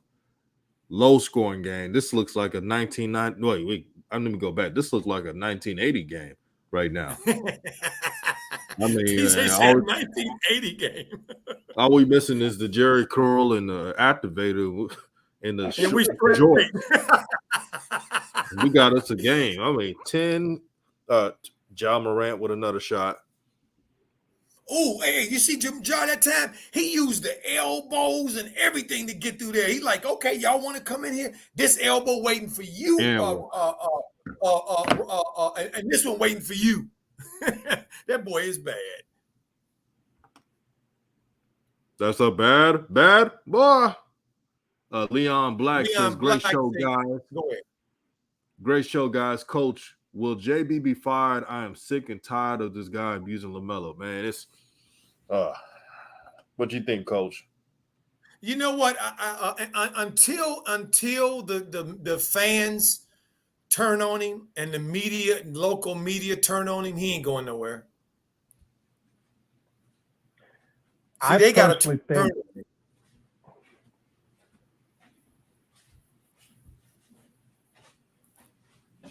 Go ahead, my brother. Yeah, I personally think that when they miss out again on that play-in game and they lose and they don't make the playoffs, I think Michael Jordan may be forced to give the illusion, but I don't see him getting fired this year because he's been supported by up top. And when you are supported by up top, you can have the confidence in which the swagger and how he treat our boy. He got swagger with it. And he ain't won nothing. That's right. 30% winning percent. Thank you. And now all of a sudden, people saying his name and he's happy. Say, hey, did you see the national story done on you, honey? So he's all in his feelings. But he ain't our guy. He is not the guy, family. Family in the chat. Listen, write it down. Put the date on it. He's not the guy that's going to lead our Meloverse. That's not the guy. So don't get your blood pressure. Don't get your blood pressure up. Don't try to detach a little bit and see it and enjoy for the game that is beautifully viewed for. Because if you try to mentally compartmentalize what you're seeing, how he's treating his kid, and not just Melo, don't forget Book the Cook and all the rest of them. Thor with the hammer, don't forget them. Facts. I think that Vernon Carey dropped 22 last year in the game. We ain't seen him. You know how his facts were Coach saying is because how in the heck did the center from the Houston Rocket Woods get from their G League team to the Houston Rocket? Facts. You don't think Woods is playing out in his mind? And if they so smart, they know talent. And all these kids, DJ just said it. DJ, will you tell them about the kid that went to Portland, had 30 points, came from out of that G League? Yeah, DJ is out right now. It's just me and you right now. So, you know, there's a kid that was on their G League team, hit 30 at some point, like about within 2 or 3 weeks ago. I don't remember the kid's name.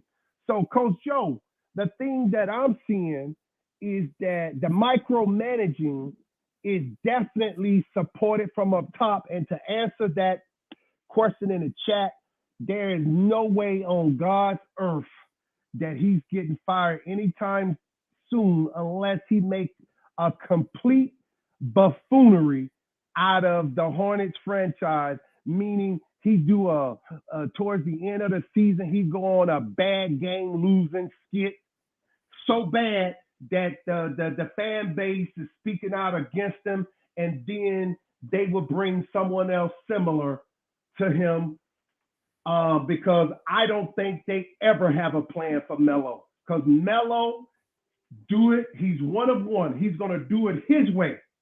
And they say our way, from up top says our way or the highway. And Melo say, I'm going to do it my way. You ain't going to put these shoes on? You sure? We're going to give you another chance now. You ain't going to put these shoes on? You're not going to lace these shoes that I've branded around the world, some of the most expensive shoes on the planet? Oh, you're going to go with Puma, huh? We're going to get, hey, look, we're going to give you another shot. You sure?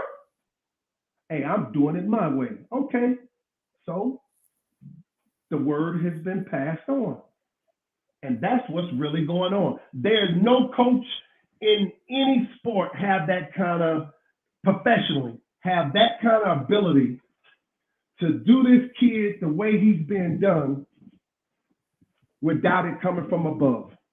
That's a shame that everybody wanted to see him. Go ahead, Coach. Facts. I just want to point out that Ant Demand says that JB said Melo was sick. That's why he ain't play. That's why he didn't play.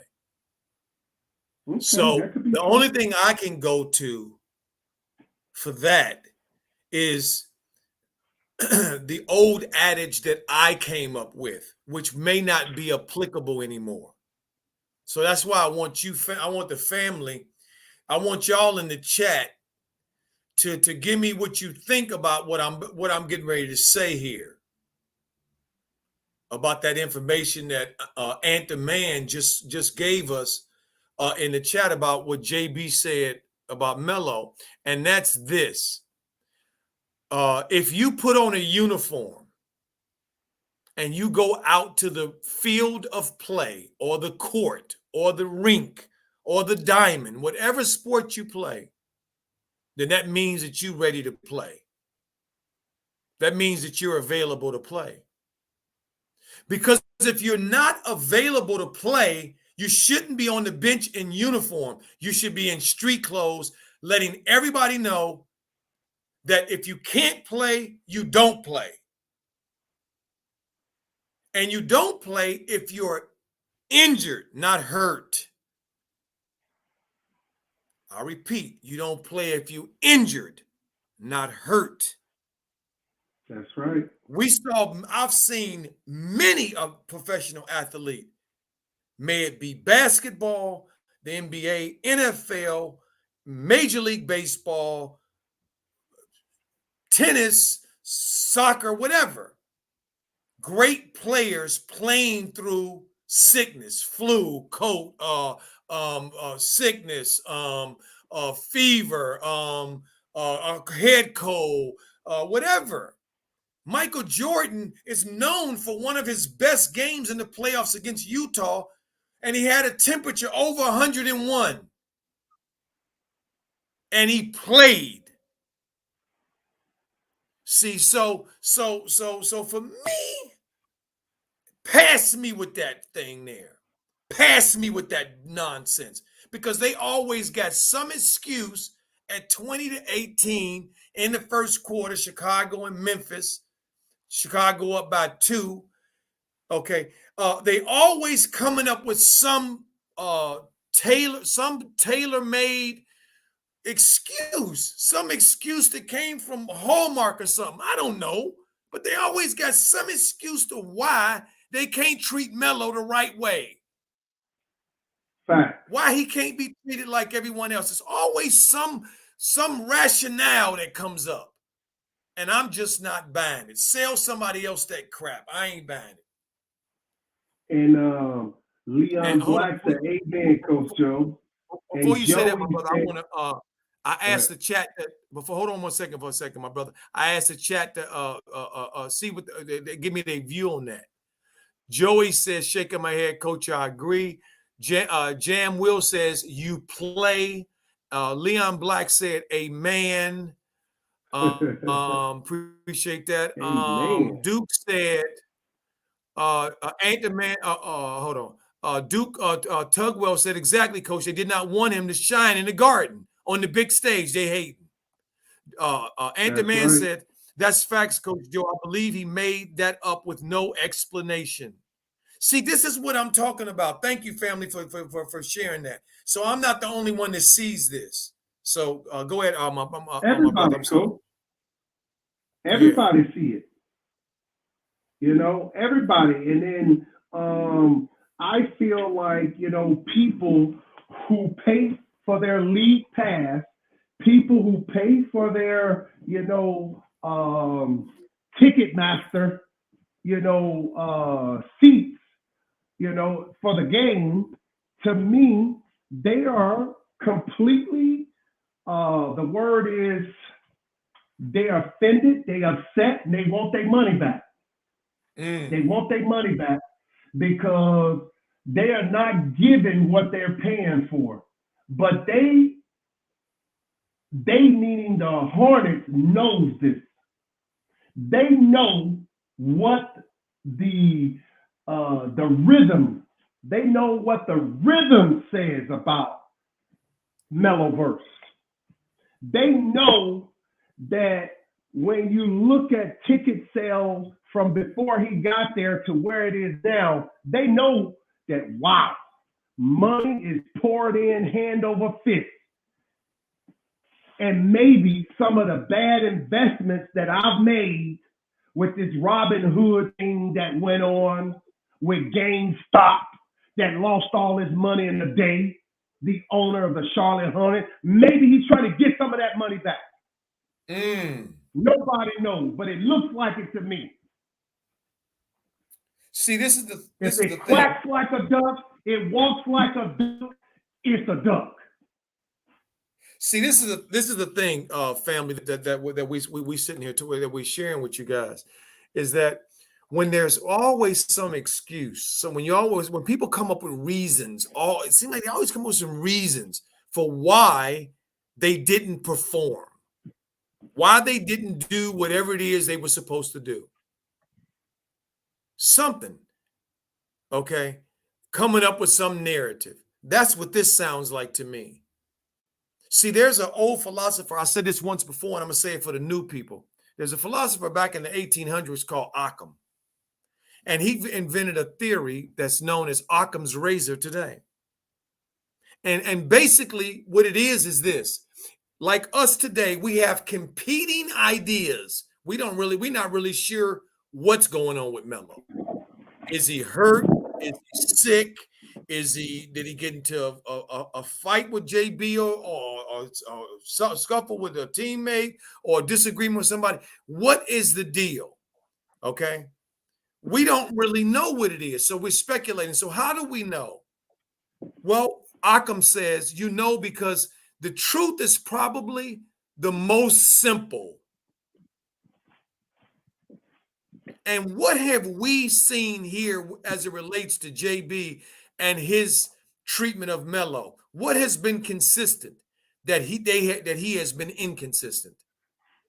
So that's the truth, that he made up something. I'm going to believe that until I hear a proof from Melo that it was something else.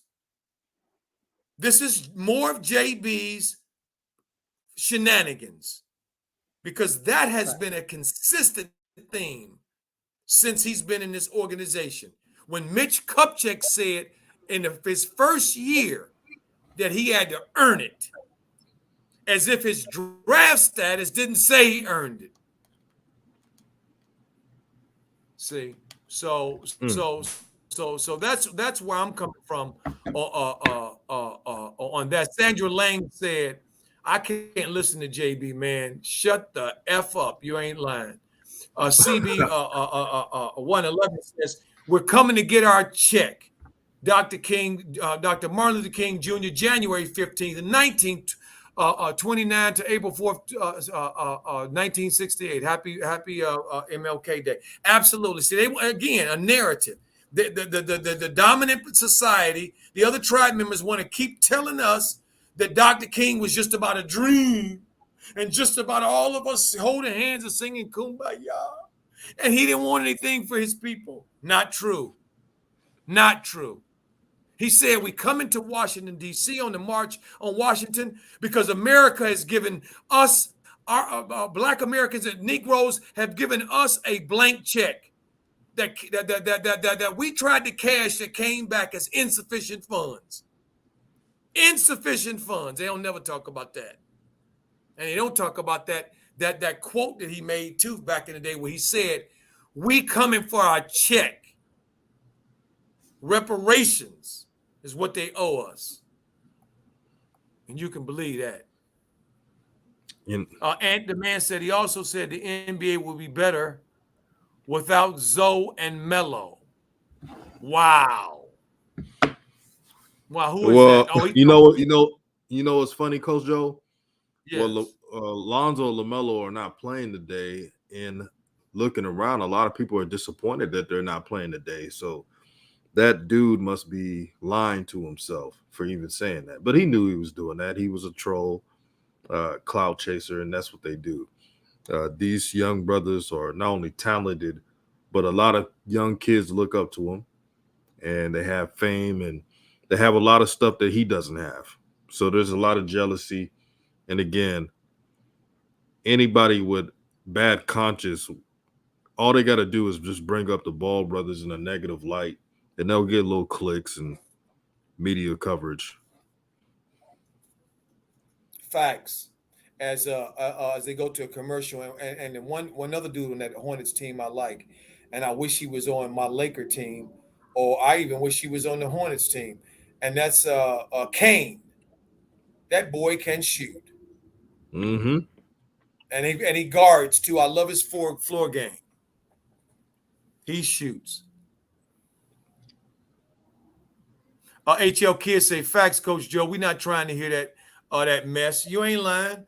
And the man said, he also said, oh yeah, I already read that. He also said the NBA would be better without them boys. Yeah, of course they'd be better without them. Yeah. Mm-hmm. Super Thug Deliciousness says, wow, we're going blow for blow. Bulls hit a 3 to tie the game again. And then he said, damn, we slipped and gave up the lead. Hey, Desmond Bane, man, he can shoot like nobody's business. I watch Big 12 play because I'm from Texas. And Desmond Bane played for TCU. And he was the only guy. Everybody knew he was going to get the ball. So I wanted the Lakers to get Desmond Bane, Coach Joe. Yep, he should have. Everybody that passed on that dude, if you didn't get a bona fide dude, you're going to be kicking yourself forever on that one. Because that kid can play. And he consistent already. And what is he in his second year, third year, second year? He was in the same draft as LaMelo, so second year. Right, so in his second year, exactly. See, that's what I... Coach AQ, did you know that Cody Martin played 43 minutes in this game? 43 minutes. Wow. Replaced Melo and played 43 minutes. This dude is so transparent. It's not even funny. Wow. 43 minutes. Wow. He love him some Cody Martin, don't he? Yeah, he does, man. JB was loving giving him the minutes, man. He's like, oh, it's not LaMelo, so we're gonna give you your minutes, Cody. What did he do with those minutes, DJ? No. What kind of production did he do with those minutes? Did he produce like Melo produces? No. He did Cody Martin things, my brother. If it ain't Melo getting minutes, JB's cool with it. You know how you roll. Absolutely. I'm so glad.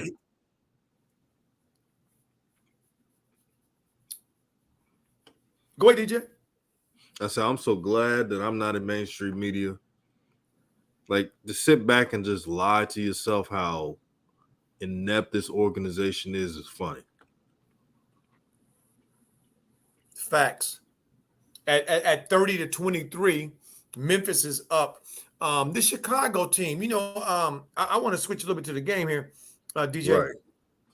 Roddy, he wasn't playing in the beginning. He didn't came back. Oh, here's Jaren Jackson holding his leg. Come on, Jaren. Help him off the floor. Don't get yourself off the floor, boy. Put your hands down. Let him help you up. Right. Oh, he must have banged knees. Okay, he must have banged knees with Bryant. Oh, McKinnon. Okay, somebody. Okay. Yeah. You all right, boy. Get him. He another one that any little bang or boom. His father was a warrior. And he remember a little bit of banging and the boom, and he there you go, yeah, there you go. He just like his father used to play for the Spurs, right? His father, yes, came from Georgetown. John Thompson. Oh, thank you, CB. Martin had 9, 7, and 4. No, I don't think that's Melo. Oh, that's Alonzo's stat line right there. Yeah, that is Alonzo's stat line, ain't it? Mm-hmm. Jake said, "What's up, Coach and DJ? What's happening? How you doing, Jake? What's good, my brother? Young Jake." HL Yo, Kid Coach, said, "But pay attention how to Go ahead." The Aquarius step out? No, I'm here. I don't know. Oh, okay. Yeah. But HL Kid said, "But pay attention how the NBA kept both of them out today. It's about MLK Day. That's it. That's all. There we go, HL. There we go, Young G. See the world. They're catching up with all this old politics. You know what I mean? And they can't just pull this off without a hitch. Can't pull it off without a hitch." Hey, Coach Joe. Yeah. Isn't it amazing that with all the protocols that's going on right now, when you look in the Grizzlies stands, it's just packed. And you looked at the games yesterday, stadiums just packed. Is that kind of ironic? Then you can go across the border and see that Canada shut the whole thing down. Now that tells you what the order of the day is for us. Yep. Facts. Money over everything else. Or at least the illusion of money. See, because family, I want y'all to look up a term. I want y'all to look up a term here. We're gonna talk about this. We're gonna do a show. Me and DJ been talking about this, and also me and Aquarius talked about it the other day. We're gonna pull the lid off this financial situation here in this country to show you guys what it's really about. Using their matrix. See, we're gonna use their matrix to show what it's really about and how we're being deceived to believe that no doubt a narrative about the efficacy of this country, the fiduciary stuff about this country. See, we're gonna do that at some point. Looking forward to it. No doubt. And Jake said, "Let's get it, LaMarvelous." I think he's doing Levine, right? A play on Levine. What Jake said? Yeah. Man, I can't really tell. Yeah, I think so. Maybe I might be wrong. I'm gonna tell you, I like this little Jones kid for out of Duke, for the Grizzlies, and also family. The Grizzlies have the highest scoring bench in the NBA. They deep. They deep. Deep, coach. So if them starting five come out and do their business, you know when them other dudes come in, y'all in trouble. Trouble. Melton shooting threes, Bain shooting threes, Brooks shooting threes. They got shooters. And they got that Brooks, man, he's a lockdown. They put him on KD. They put him on all of them and bang on him. I mean, he moves his feet like the Martin twin with the Hornets. Mm-hmm. Mm-hmm. Ooh, look at this play right here that this dude boy made. He took the ball from IU and then poked it away and then bounced it off his leg. Here come Jaren coming back in the locker room. Look at he looking all sad like he need his mama to kiss the boo-boo. Oh, look at him. I can't stand when these boys come in with all that old sympathy look on their face. Nobody care about you hurt yourself. Get your ass out there and play. Look, somebody for bang your mama. But he's singing in the locker room. Mama, you know I love you. Exactly. She probably tell him, exactly. get yourself out of that training table. Get yourself out of here. DeRozan's been off, hasn't he, Coach? Coach, Uh-huh. DeRozan, it's almost like he's a ghost out there, man. What's going on? Well, no, the problem is that this Hornets team, I mean this Grizzly team guards. See, they guard and you're gonna have to go to more than one option. Look at that right there. Look Vujicic's right there. Think he driving 101 on Adams, and what ended up happening? Two people came out of nowhere, and next thing you know, the ball is going the other way. See, Coach, but I'm probably 10 deep. But I'm gonna watch. They are deep on their bench. Yep. I'm gonna watch DeMar because what it looks like to me is DeMar has been deferring. There's another one. There's another a turnover by the Bulls. Steven Adams in the middle of it again. A run out, 35-23. And Milton, Milton missed that shot. But look at the Bulls. Look at Vujicic. Not even trying to rebound or find Adams. Just standing around. See, this type of stuff I'm talking about. See, that you can't have. You got to have dudes who are meant to. And the Bulls, to me, I got to give somebody a shout out. And DJ, you're gonna be shocked to hear me shout this out. But I'm shouting it out only because it's based on a broken clock being right 2 times of the day, but us not using that clock as a timepiece.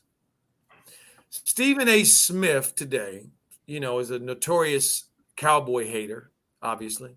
I mean, not obviously, but he is.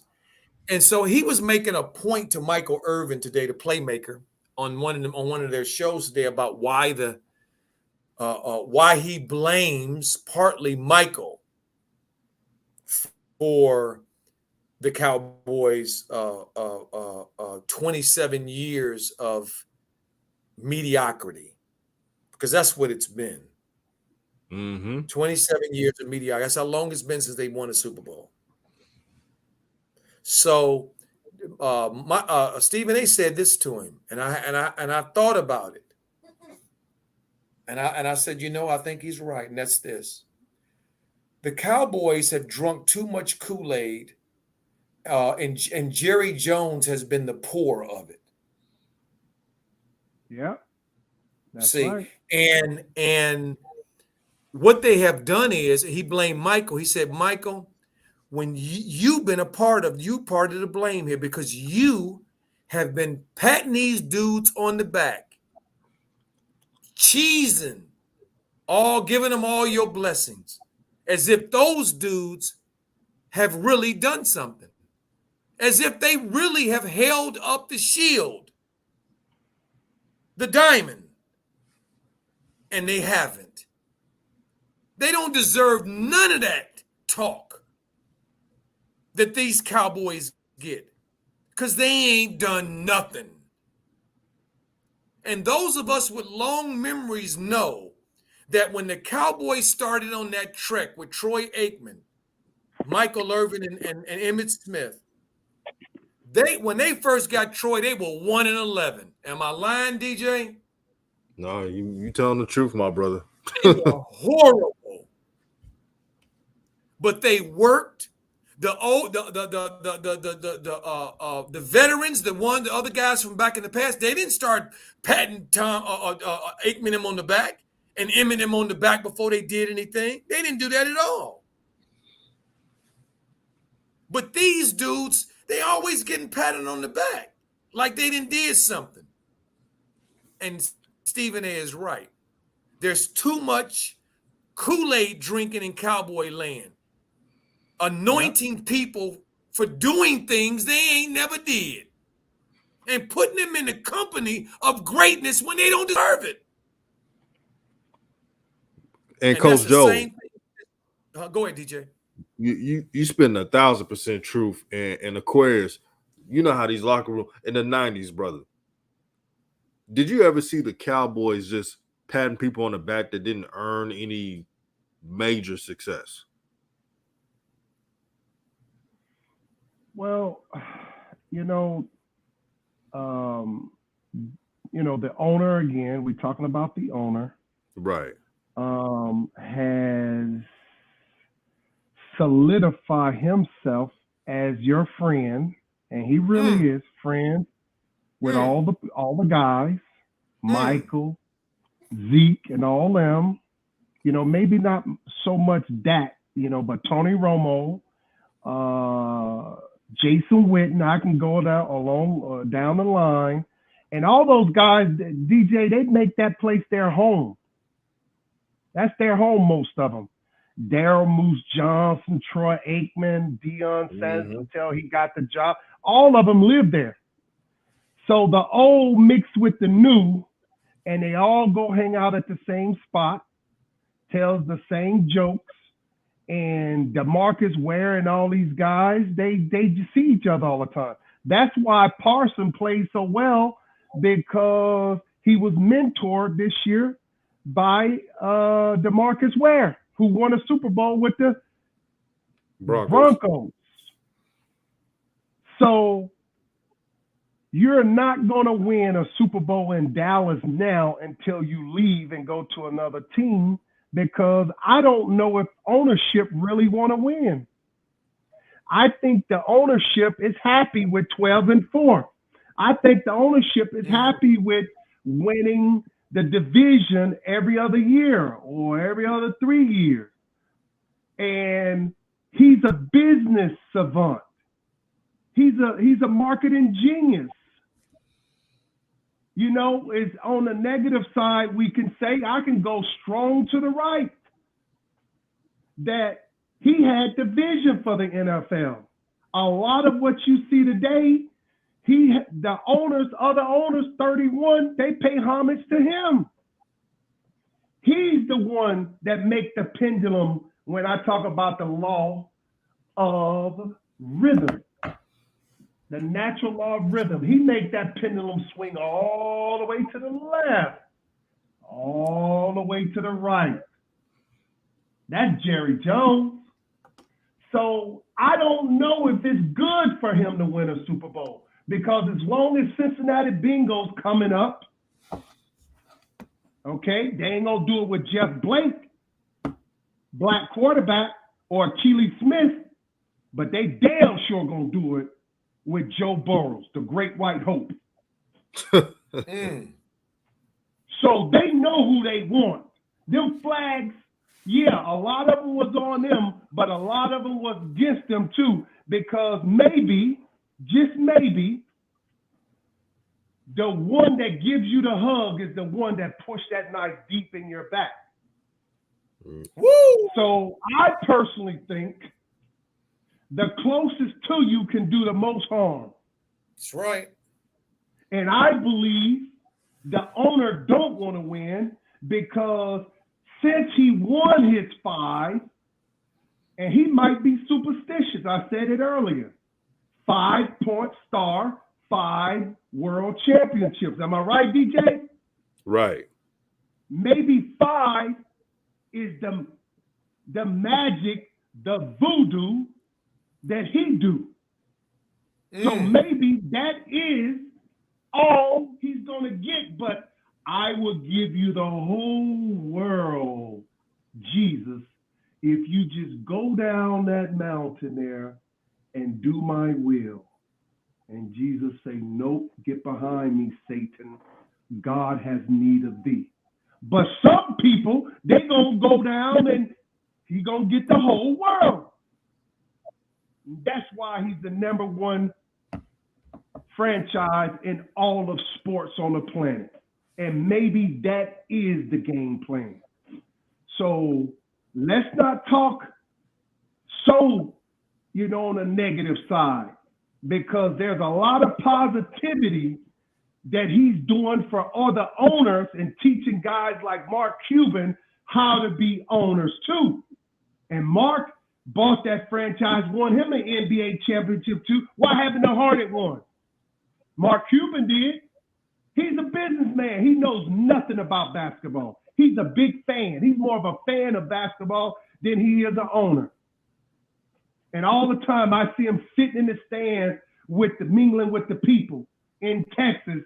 You know what I'm saying? He might not win again either. I don't think he's gonna win with Luka. I don't think Luka, unless I think he's too greedy with the ball in his hands. A lot of people ain't gonna go there play with him, but they gonna hype him up because Keenan Ivory Wayne or Damon Wayne was in one of the greatest movies. Go back and look it up. The Great White Hope. That's what you're seeing, like deja vu over and over and over and over again. Because either my eyes are deceiving me or I believe the lie that you're telling me. I'm going to believe my eyes. Josh Allen is the same as Lamar Jackson. Who gets the money first? And guess what? I'm about to give you a breaking news. They're going to start pushing a narrative that, hey, maybe the Ravens have lost negotiation with Lamar Jackson, and they feel like they can get this kind of production out of other players. They already started it. So the game within the game must go on. But back to Uncle Jerry, I think he's very happy. And I wouldn't be surprised you might see him up there with Stan Kroenke tonight in Los Angeles in that stadium because he got a shared interest and he's one of the most powerful owners of the 32. And him and Zeke put on their hoodies and go hang out at any local bar in Dallas with all of his players. That's how he get down. He's beloved. He's beloved. And he owns Dallas. And him and Roger Goodell is closer than you think. So I knew what to call. If you go back and look at our broadcast, I already told you with the first flag. Half of the time, y'all don't believe us. I told you who was good. You go back and listen to it. Am I right, Coach? Facts. I said, nope, the gods don't favor them tonight. Vegas, hey, I got $5,000. I want to put it on San Francisco. But Vegas, if they losing, they ain't going to accept that because they know that the spread going to have to be close. They got to win, even if the Cowboys lose. So it's deja vu to me. They don't win. The house is always going to win. The house is always going to win. So ain't no doubt about that. See, it's like with the Bulls, right? This Bull team is playing the kind of basketball and exciting the city of Chicago since Derrick Rose is probably first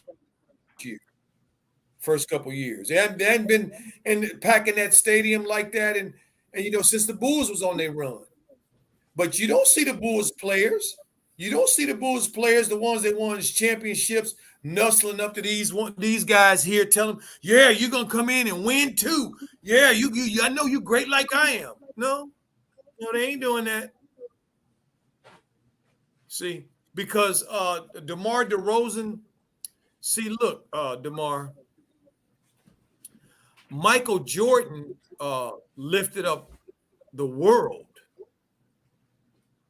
on his shoulders with no help for quite a number of years. So don't nobody want to hear you crying. See, Because if you're saying you can only score when the floor is stretched and shooters are all around, Lonzo standing in a corner, AOC standing in a corner, Vujacic standing somewhere behind the three-point line somewhere, and you going one-on-one with space, well, I bet you can perform really well under those conditions. But it ain't them ain't the conditions. So where you been? Where you at? Are you still the dude? Well, we're gonna see. So far in this game, ain't looking so much like the dude. See, DeMar was getting MVP talk. You see how he rose up in the voting. DeMar DeRozan hasn't led any conference in all-star voting since he's been in the league. But I think he's leading right now. Why? Because of the team. And it's showing you now. When the floor is spaced and they got all them shooters in there, Lonzo's shooting 40-something%, I think, behind three. Mm-hmm. AOC can shoot that thing. Vujacic can shoot that thing. Levine can shoot that thing. When they on the floor in this space, defenders can't be doing a lot of helping. Because you just pitch that thing to one of them dudes and they knock down threes, get in rhythm shooting threes. So DeMar don't have that right now. He ain't had that since Levine is out. Now Lonzo's out and AOC is out. And he's struggling, looking like the DeMar who many thought was on his last legs. That's how he's been looking lately. And it breaks my heart because I like DeMar. Love him a lot. Got a lot of love in my heart for the kid. Know him, knew his dad. But it is what it is. It is what it is. It is what it is. And San Antonio would not have let him go if they thought that he was the dude who he had been before these injuries. Because he didn't perform this way with the Spurs. No, he MVP level, MVP kind of a play. He suckered them, coach. He limped his way out of there to make sure that they don't try to tighten the grip so he can't leave.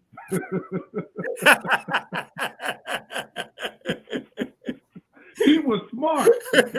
Straight out of Compton. A young brother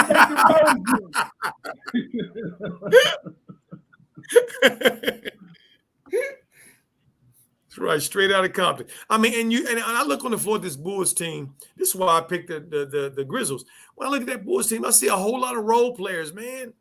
You can't win in the league, man, if you got a whole bunch of role players, man. You got to have some lead men. You got to have some leading men, some leading alphas, man.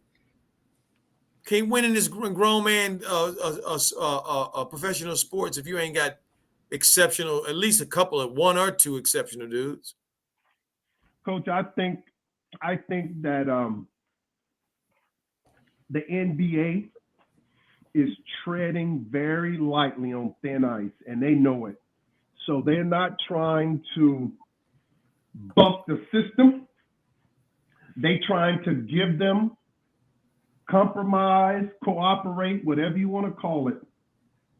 They are extremely allowing whoever needs to be set out, or who needs to go out. They just trying to get through this cold winter.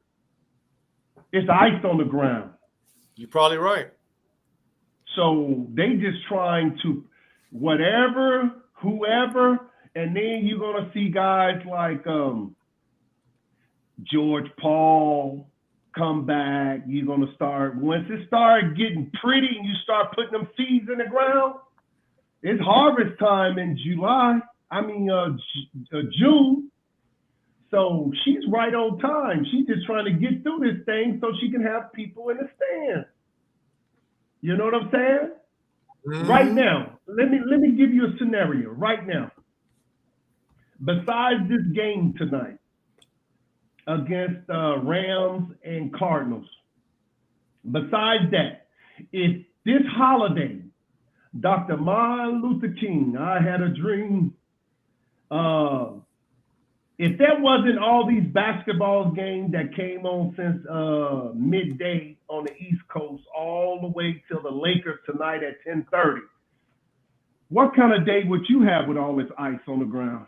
You tell me. Facts. You're gonna be indoors. Thank you.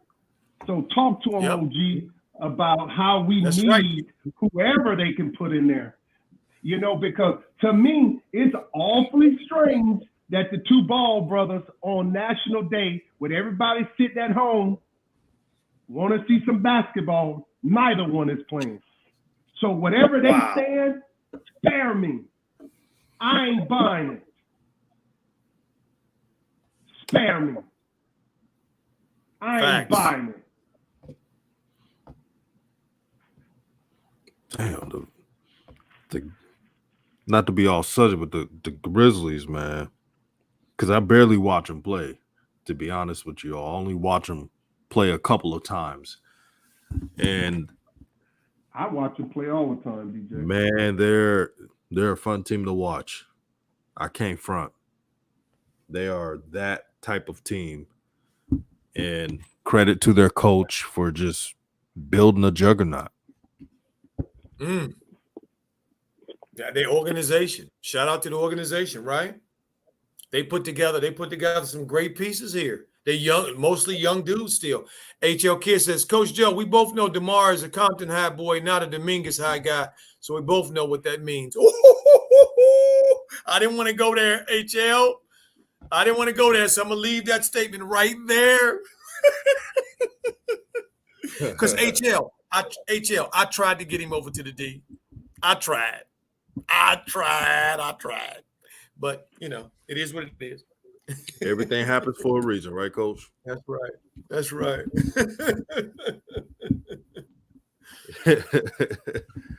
Oh man. But I gotta tell y'all something that I'm a little tired of, and this doesn't relate to the young people because y'all younger brothers and sisters, y'all probably ain't dealing with it at all. But I'm sick of seeing these same three dudes on this inside the NBA. I'm sick of listening to Chuck. I'm sick of Kenny and Shaq as well, all of them. Can we get some new guys on here that just graduated, that just left the NBA like about a few years ago, maybe? Does it have to be guys that didn't play for like 5,000 years? It's not the same game. It's not the same game. I'm sick of listening to these dudes come on here every week and say the same stuff over and over again. This ain't basketball. This ain't the kind of basketball I played when I was growing up. When I was growing up, the kind of basketball I was playing, it looked like this. The ball was we did like this. I'm so sick of hearing that mess. It ain't that game no more. It's the game that it is now. So can we have some people in the studio to talk about how the game has evolved and what we're looking at now? Not these hating old folks from my generation that just can't get over their own ego and their own self-importance. I appreciate Coach Joe of you being honest about that, because let's be honest, a lot of people that are older, they're having that get off my lawn mentality, and they don't understand that. I'm no cap. Yes. The game has changed, and you know what's crazy? When Charles Barkley and others were playing, they said the same thing about them. Facts. I remember Wilt Chamberlain was talking about, well, it's easy for Shaq to dominate in this generation because when my generation, I was getting hit so many times. It was crazy. He said that. Right. You're right. In reality, Shaq would have dominated it in any era. Except, DJ, except maybe this one. Yeah. That's about it. Maybe this one. See, that's what's really going on. See, Charles and these big guys that played like Charles was had his big old behind underneath the basket. Well, guess what, buddy? You would have to move them puppies today. you would have to be able to shoot threes today. And you'd have to be a little bit more athletic, Charles. And I don't think Shaq would work too well in the pick and roll of today. I just don't think he could move his feet to the sufficient level. Huh? Coach, I'll tell you which Shaq will fit with today's time. Young Shaq, like very young, when he was in shape. When he first came into the Orlando. league. Yes. Yes. Orlando, not the last year of his contract, Orlando Shaq, because he was out of shape, clearly. Right. But I'm talking about like when he first got there. I think he would have fit in, because if Jokic, who is not super athletic, can do it, then Shaq could too. Now, he gonna have to learn how to shoot something. Because Jokic can shoot. And Jokic is a better passer than most guards in the league. Shaq wasn't that. Yeah, Shaq wasn't that. Jokic he has very good vision. He has that same gift that LaMelo Burst has. He has good vision. Jokic. Yep. But but again, for myself, I just think that their time has passed them up, and I think that's the corporate world's way to slow things down. And this is how they stop progress, because they keep wanting us to deal with these leftovers, warming up these leftovers. Well, look, leftovers is good maybe the next day, but not the next day and the next day and the next day. Coach, what they say, every 3 generations, the whole thing flips over and change. Yes. Now, when you talk about Shaq them time and Barkley, you're right. He would have to go run out there and guard the wings from snipers out there shooting in the wing, bigs out there shooting like point guards. And you got to have that kind of game today, because the NBA have bred that kind of league where we need to see more points running up and down the floor, and it started to tighten down during playoffs. And when you get to the championship, it's going to be even more tight. But I'm like DJ, when Mr. Johnson, will you get off my lawn, please? Damn, damn, I can't stand him. What did Smokey say? I can't stand him, Mr. Johnson. You remember that DJ hit one? I remember that. So basically, I feel like Coach Joe is spot on. Put Matt Barnes in that seat. Somebody, Jack. What's his name? Jackson. Steven Jackson. Steven Jackson. Steven Jackson. Put one of them in there and ask some of the challenging things. They can't do it, because Barkley, as soon as that show closed down, he's going over to Magic City and spend that money. And like he told you, I'm too rich to die. Well, guess what, buddy? The great mother, she's waiting. She crowns us all. 6 feet. How Coach say? Socks, draws. How you say it, Coach? Socks, draws, and all. Socks, draws, and all. She crowned us all. So he basically is going to be consistent with the narrative of old media, and he, Kenny, and Shaq, they can be counted on, not Jackson. Steven Jackson may have a lapse once in a while and may cause a controversy. They don't want no problems. No problems. No problems here at all. They know what they're doing. And that's why I'm tired of seeing it with Boomer Esiason, Phil Simms, James Brown. They all up there looking dead. They looking like mortuaries. They don't even look human no more. All the makeup and can't even move their mouth. Full stomachs all full. And go throw the other player on the bus, talking about, yeah, I like this one and that. And every time they speak with a narrative on who they like. Hey, no, y'all got to say Luka. It's got to Luka, say Luka. And they're not knowing that every time you speak a word, God is speaking. And if you control the narrative and you get them buffoons like Charles Coon Barkley, keep talking about this is the greatest, that's the greatest. then if you tell a lie a lot of times, people gonna start believing it. That's why they're there. To push that narrative. And that's that narrative. That's right. And that's the point that's the point of it, is that it's not about basketball. Of course not. See, they're not trying to grow the game. And Aquarian Warrior said Shaq is actually a decent three-point shooter, but the NBA wasn't ready for that. Well, yeah, decent three-point shooter in practice when it don't count. That's when he was probably a good three-point shooter, and during those times. NBA players can play basketball, okay, but when you playing in real time, the game is very, very fast, very fast, and being big, Zion, is not a recipe. Being overweight. Trying to get yourself in line, trying to get yourself prepared. See, that's not the way it is. This is a different game today. It's much faster.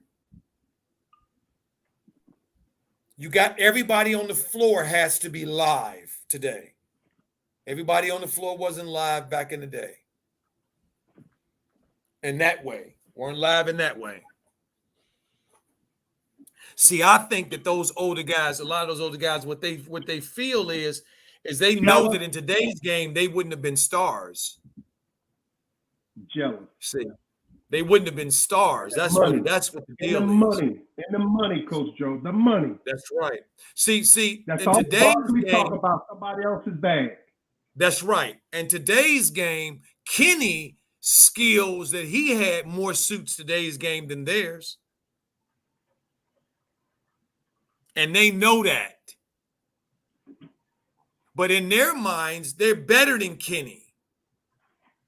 So they want Kenny to stay in that place where they used to be.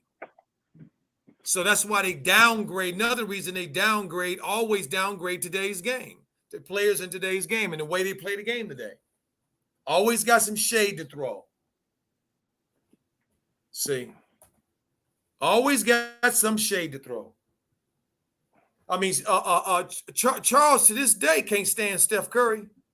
He tries to talk around it, but they can't stand him when you hear him interview him. When you hear him interview him, you can hear the contempt in his voice. He don't like that dude. And part of it is he had no respect for his father, Dale. See, so yeah, no, they need to kick rocks and beat it. Look at this move right here on DeMar. They back after halftime, 47-58. Here's Jaren Jackson going down on the break, tries to shoot a left-hand layup. So soft as Tijuana dishwater. And of course, he got it beat. And Coach, can you speak on Stan Van Gundy damn near destroyed the Pelicans last year? Woo! And he's DJ sitting on the bench with a job. DJ, you want to tell him about that one? Yeah, Stan Van Gundy had a primitive coaching style that was outdated, didn't want to learn, didn't want to provide any analytics, and they went backwards. Everybody he was worse than what's that brother's name? The prior coach. The one that's coaching now in Kings. Gentry. Yeah, Alvin Gentry. I think he did a worse job than Alvin Gentry. He set the Pelicans back. Yep. And really, the reason why he was hired is because they trusted the word of a role player in JJ Redick. And JJ Redick was telling the organization that, hey, I love this coach. You should bring him on. And they were like, okay, JJ, we trust your word. See, that's the problem right there. You don't ask your role players on advice to hire coaches. If you ask a player, it's your star players. See, what they should have done is ask B.I. and Zion.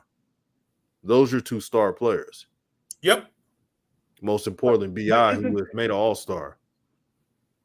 But isn't J.J. Redick in the same profession? He isn't he moving up the reporting and being an anchorman and basketball savant? He's isn't he all over? Yeah, isn't he moving up the totem pole? Isn't he moving up fast? He's at ESPN. Yeah.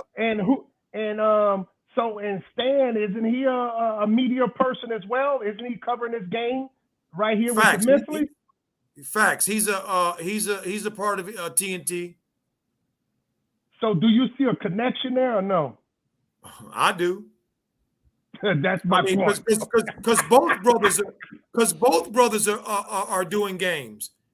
That's right. And JJ got it rewarded for in the media game. Is the point I'm trying to make. He helped Stan Van Gundy because he's been his friend and been texting and got his personal phone number and made sure, hey, I got you. I'm going to get you on the Pelicans. And now JJ make a few statements. Hey, JJ, you got to speak on this a few, and we're going to make it go viral. And then they're going to introduce you. And now you're going to be the daggone Ryan Clarks of the world. And what's that quarterback for ESPN that never played, talk like he knows everything from Connecticut? That Connecticut quarterback. I can't think of his name. It'll hit me soon, but you said quarterback? Dan Orlovsky. Yeah, Dan Orlovsky. Yeah. You know, the same thing. Him and JJ Redick are the same people. Yep. The same ones. Yep, from the same tribe. JJ did him a favor. Ain't never played nothing. How Dan Orlovsky, a 4th-string quarterback, can be all up in the TV, all up in the videos, talking like he know football, and he was a backup his whole career. And then, someone like Achilles Smith. Let's use him because I was going to use Donovan McNabb, but he had a couple of incidents on the street. But Achilles Smith had a better career than Dan Orlovsky. So why did he talk about the game? That's what I'm saying. That's the point I'm making.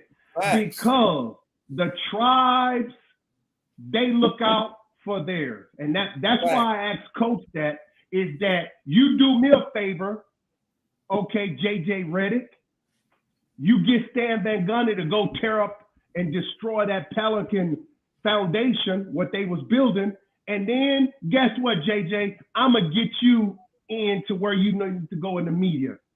That's why you see all those dead farts like Terry Bradshaw. I can't stand. They ain't got no creativity.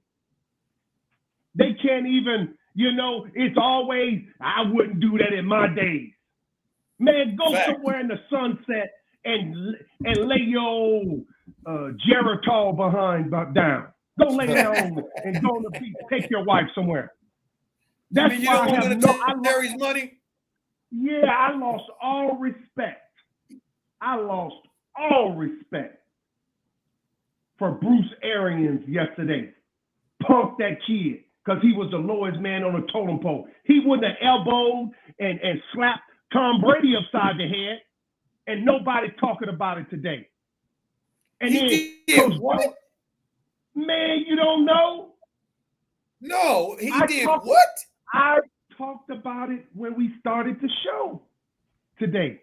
This show. Well, I wasn't on when y'all started. That's Coach Joe wasn't on when we started. That's right. Yeah. I wouldn't have forgot that. Bruce Arian elbow. You mean alcoholic Bruce? Yeah, alcohol. You got it. He could barely stand, got the shakes. He can't even sell just standing on the sideline anymore. And the NFL gonna push that crap out there. And Jalen Rager had got into an altercation with a 3rd, 4th string cornerback. I can't remember the kid's name. And It's not even important who the kids were. But he didn't look like Bruce Arians, I tell you that. And he came out and grabbed him by the face mask, pulled him, and elbowed him like he was the story I gave DJ when, the slave master used to let they got those tractors, and let them go in the field and say, you tear this tractor up now, I'm gonna put it on you.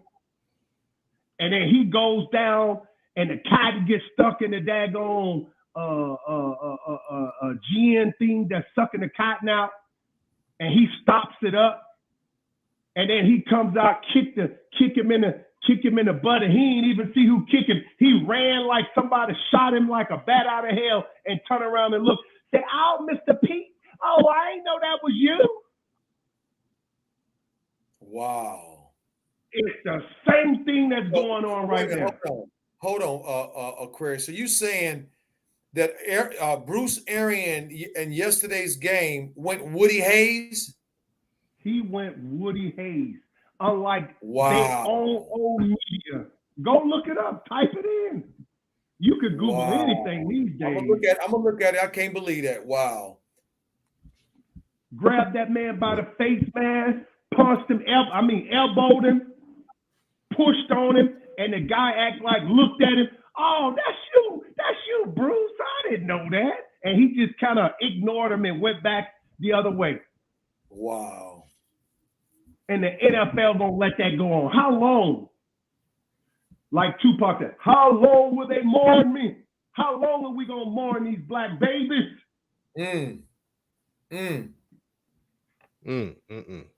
Wow. What the Memphis game is 66-54. John Morant is taking control of this game. Without Lonzo, without Levine, without Caruso, the Bulls are just grasping for straws right now. Kobe White with 14 points, but that's not enough. And DeRozan struggling with shooting 5 for 16, only have 12 points. Ouch. Yeah, that's not going to help at all. 16 shots? Wait a minute. You said he got 16 shots and 12 points? Yeah, that's not good at all. Oh, that's not good at all. But here's the thing. Really Desmond Bane, this is his coming out party. 8 for 13 shooting, 3 for 5 shooting threes, 21 points. Look at that. That's that Desmond Bane. That boy that can score. He a bucket. He is a bucket. But as I close the stream, Coach Joe, Aquarius 21, thank you, brothers, for sharing light, sharing wisdom, being a joy. DJ. This is so fun. Any last words before we roll? Well, I like to say to family in the chat, and especially to you, brothers, it's just an honor and a pleasure to do these streams. I really feel that someone is getting something out of it besides just sports play, I would like to say, just keep your foot on their neck, DJ. Keep your foot, keep pressing hard, and allow, young people like Juju and the rest of them get in and just come and voice their opinion. And I'm here, like I said, to help teach the youth to see it from not just from the left or the right, but from front and back as well, from all angles. And I want to thank you, Coach Joe, brother from another, you too, DJ, man, I just enjoyed it. And I thank you for these subjects, and may they bless everyone that they get home safe, or if you're at home, stay safe. That is what I have to say. Aquarius 21, I am out. Peace and blessings, my brother. And yes, indeed. Coach Joe, last. Yeah, I just want to say, DJ, thank you so much as always. You always handle, make sure you take care of all of the I's and dot the T's. That stuff ain't a whole lot of fun, but it's necessary. And so I appreciate, you the sacrifice you make to make sure everything, goes off without a hitch. I appreciate you so much. You know how much love I got in my heart for you as well. And thank the chat. Appreciate you guys so much for coming in and hanging with us. We up on 4 hours now, between me and from yesterday and today. That's about 10, almost 10 hours of stuff that me and Aquarius did today. So we appreciate you guys that hung in there with us. We so much love in our heart for you guys. We appreciate you. And I like I always like to end with Ubuntu. Because of me, you are. Because of you, I am. We are one. Have a wonderful, blessed day, family. Rest of your day. Enjoy the rest of Martin Luther King holiday. Love you, family. Peace.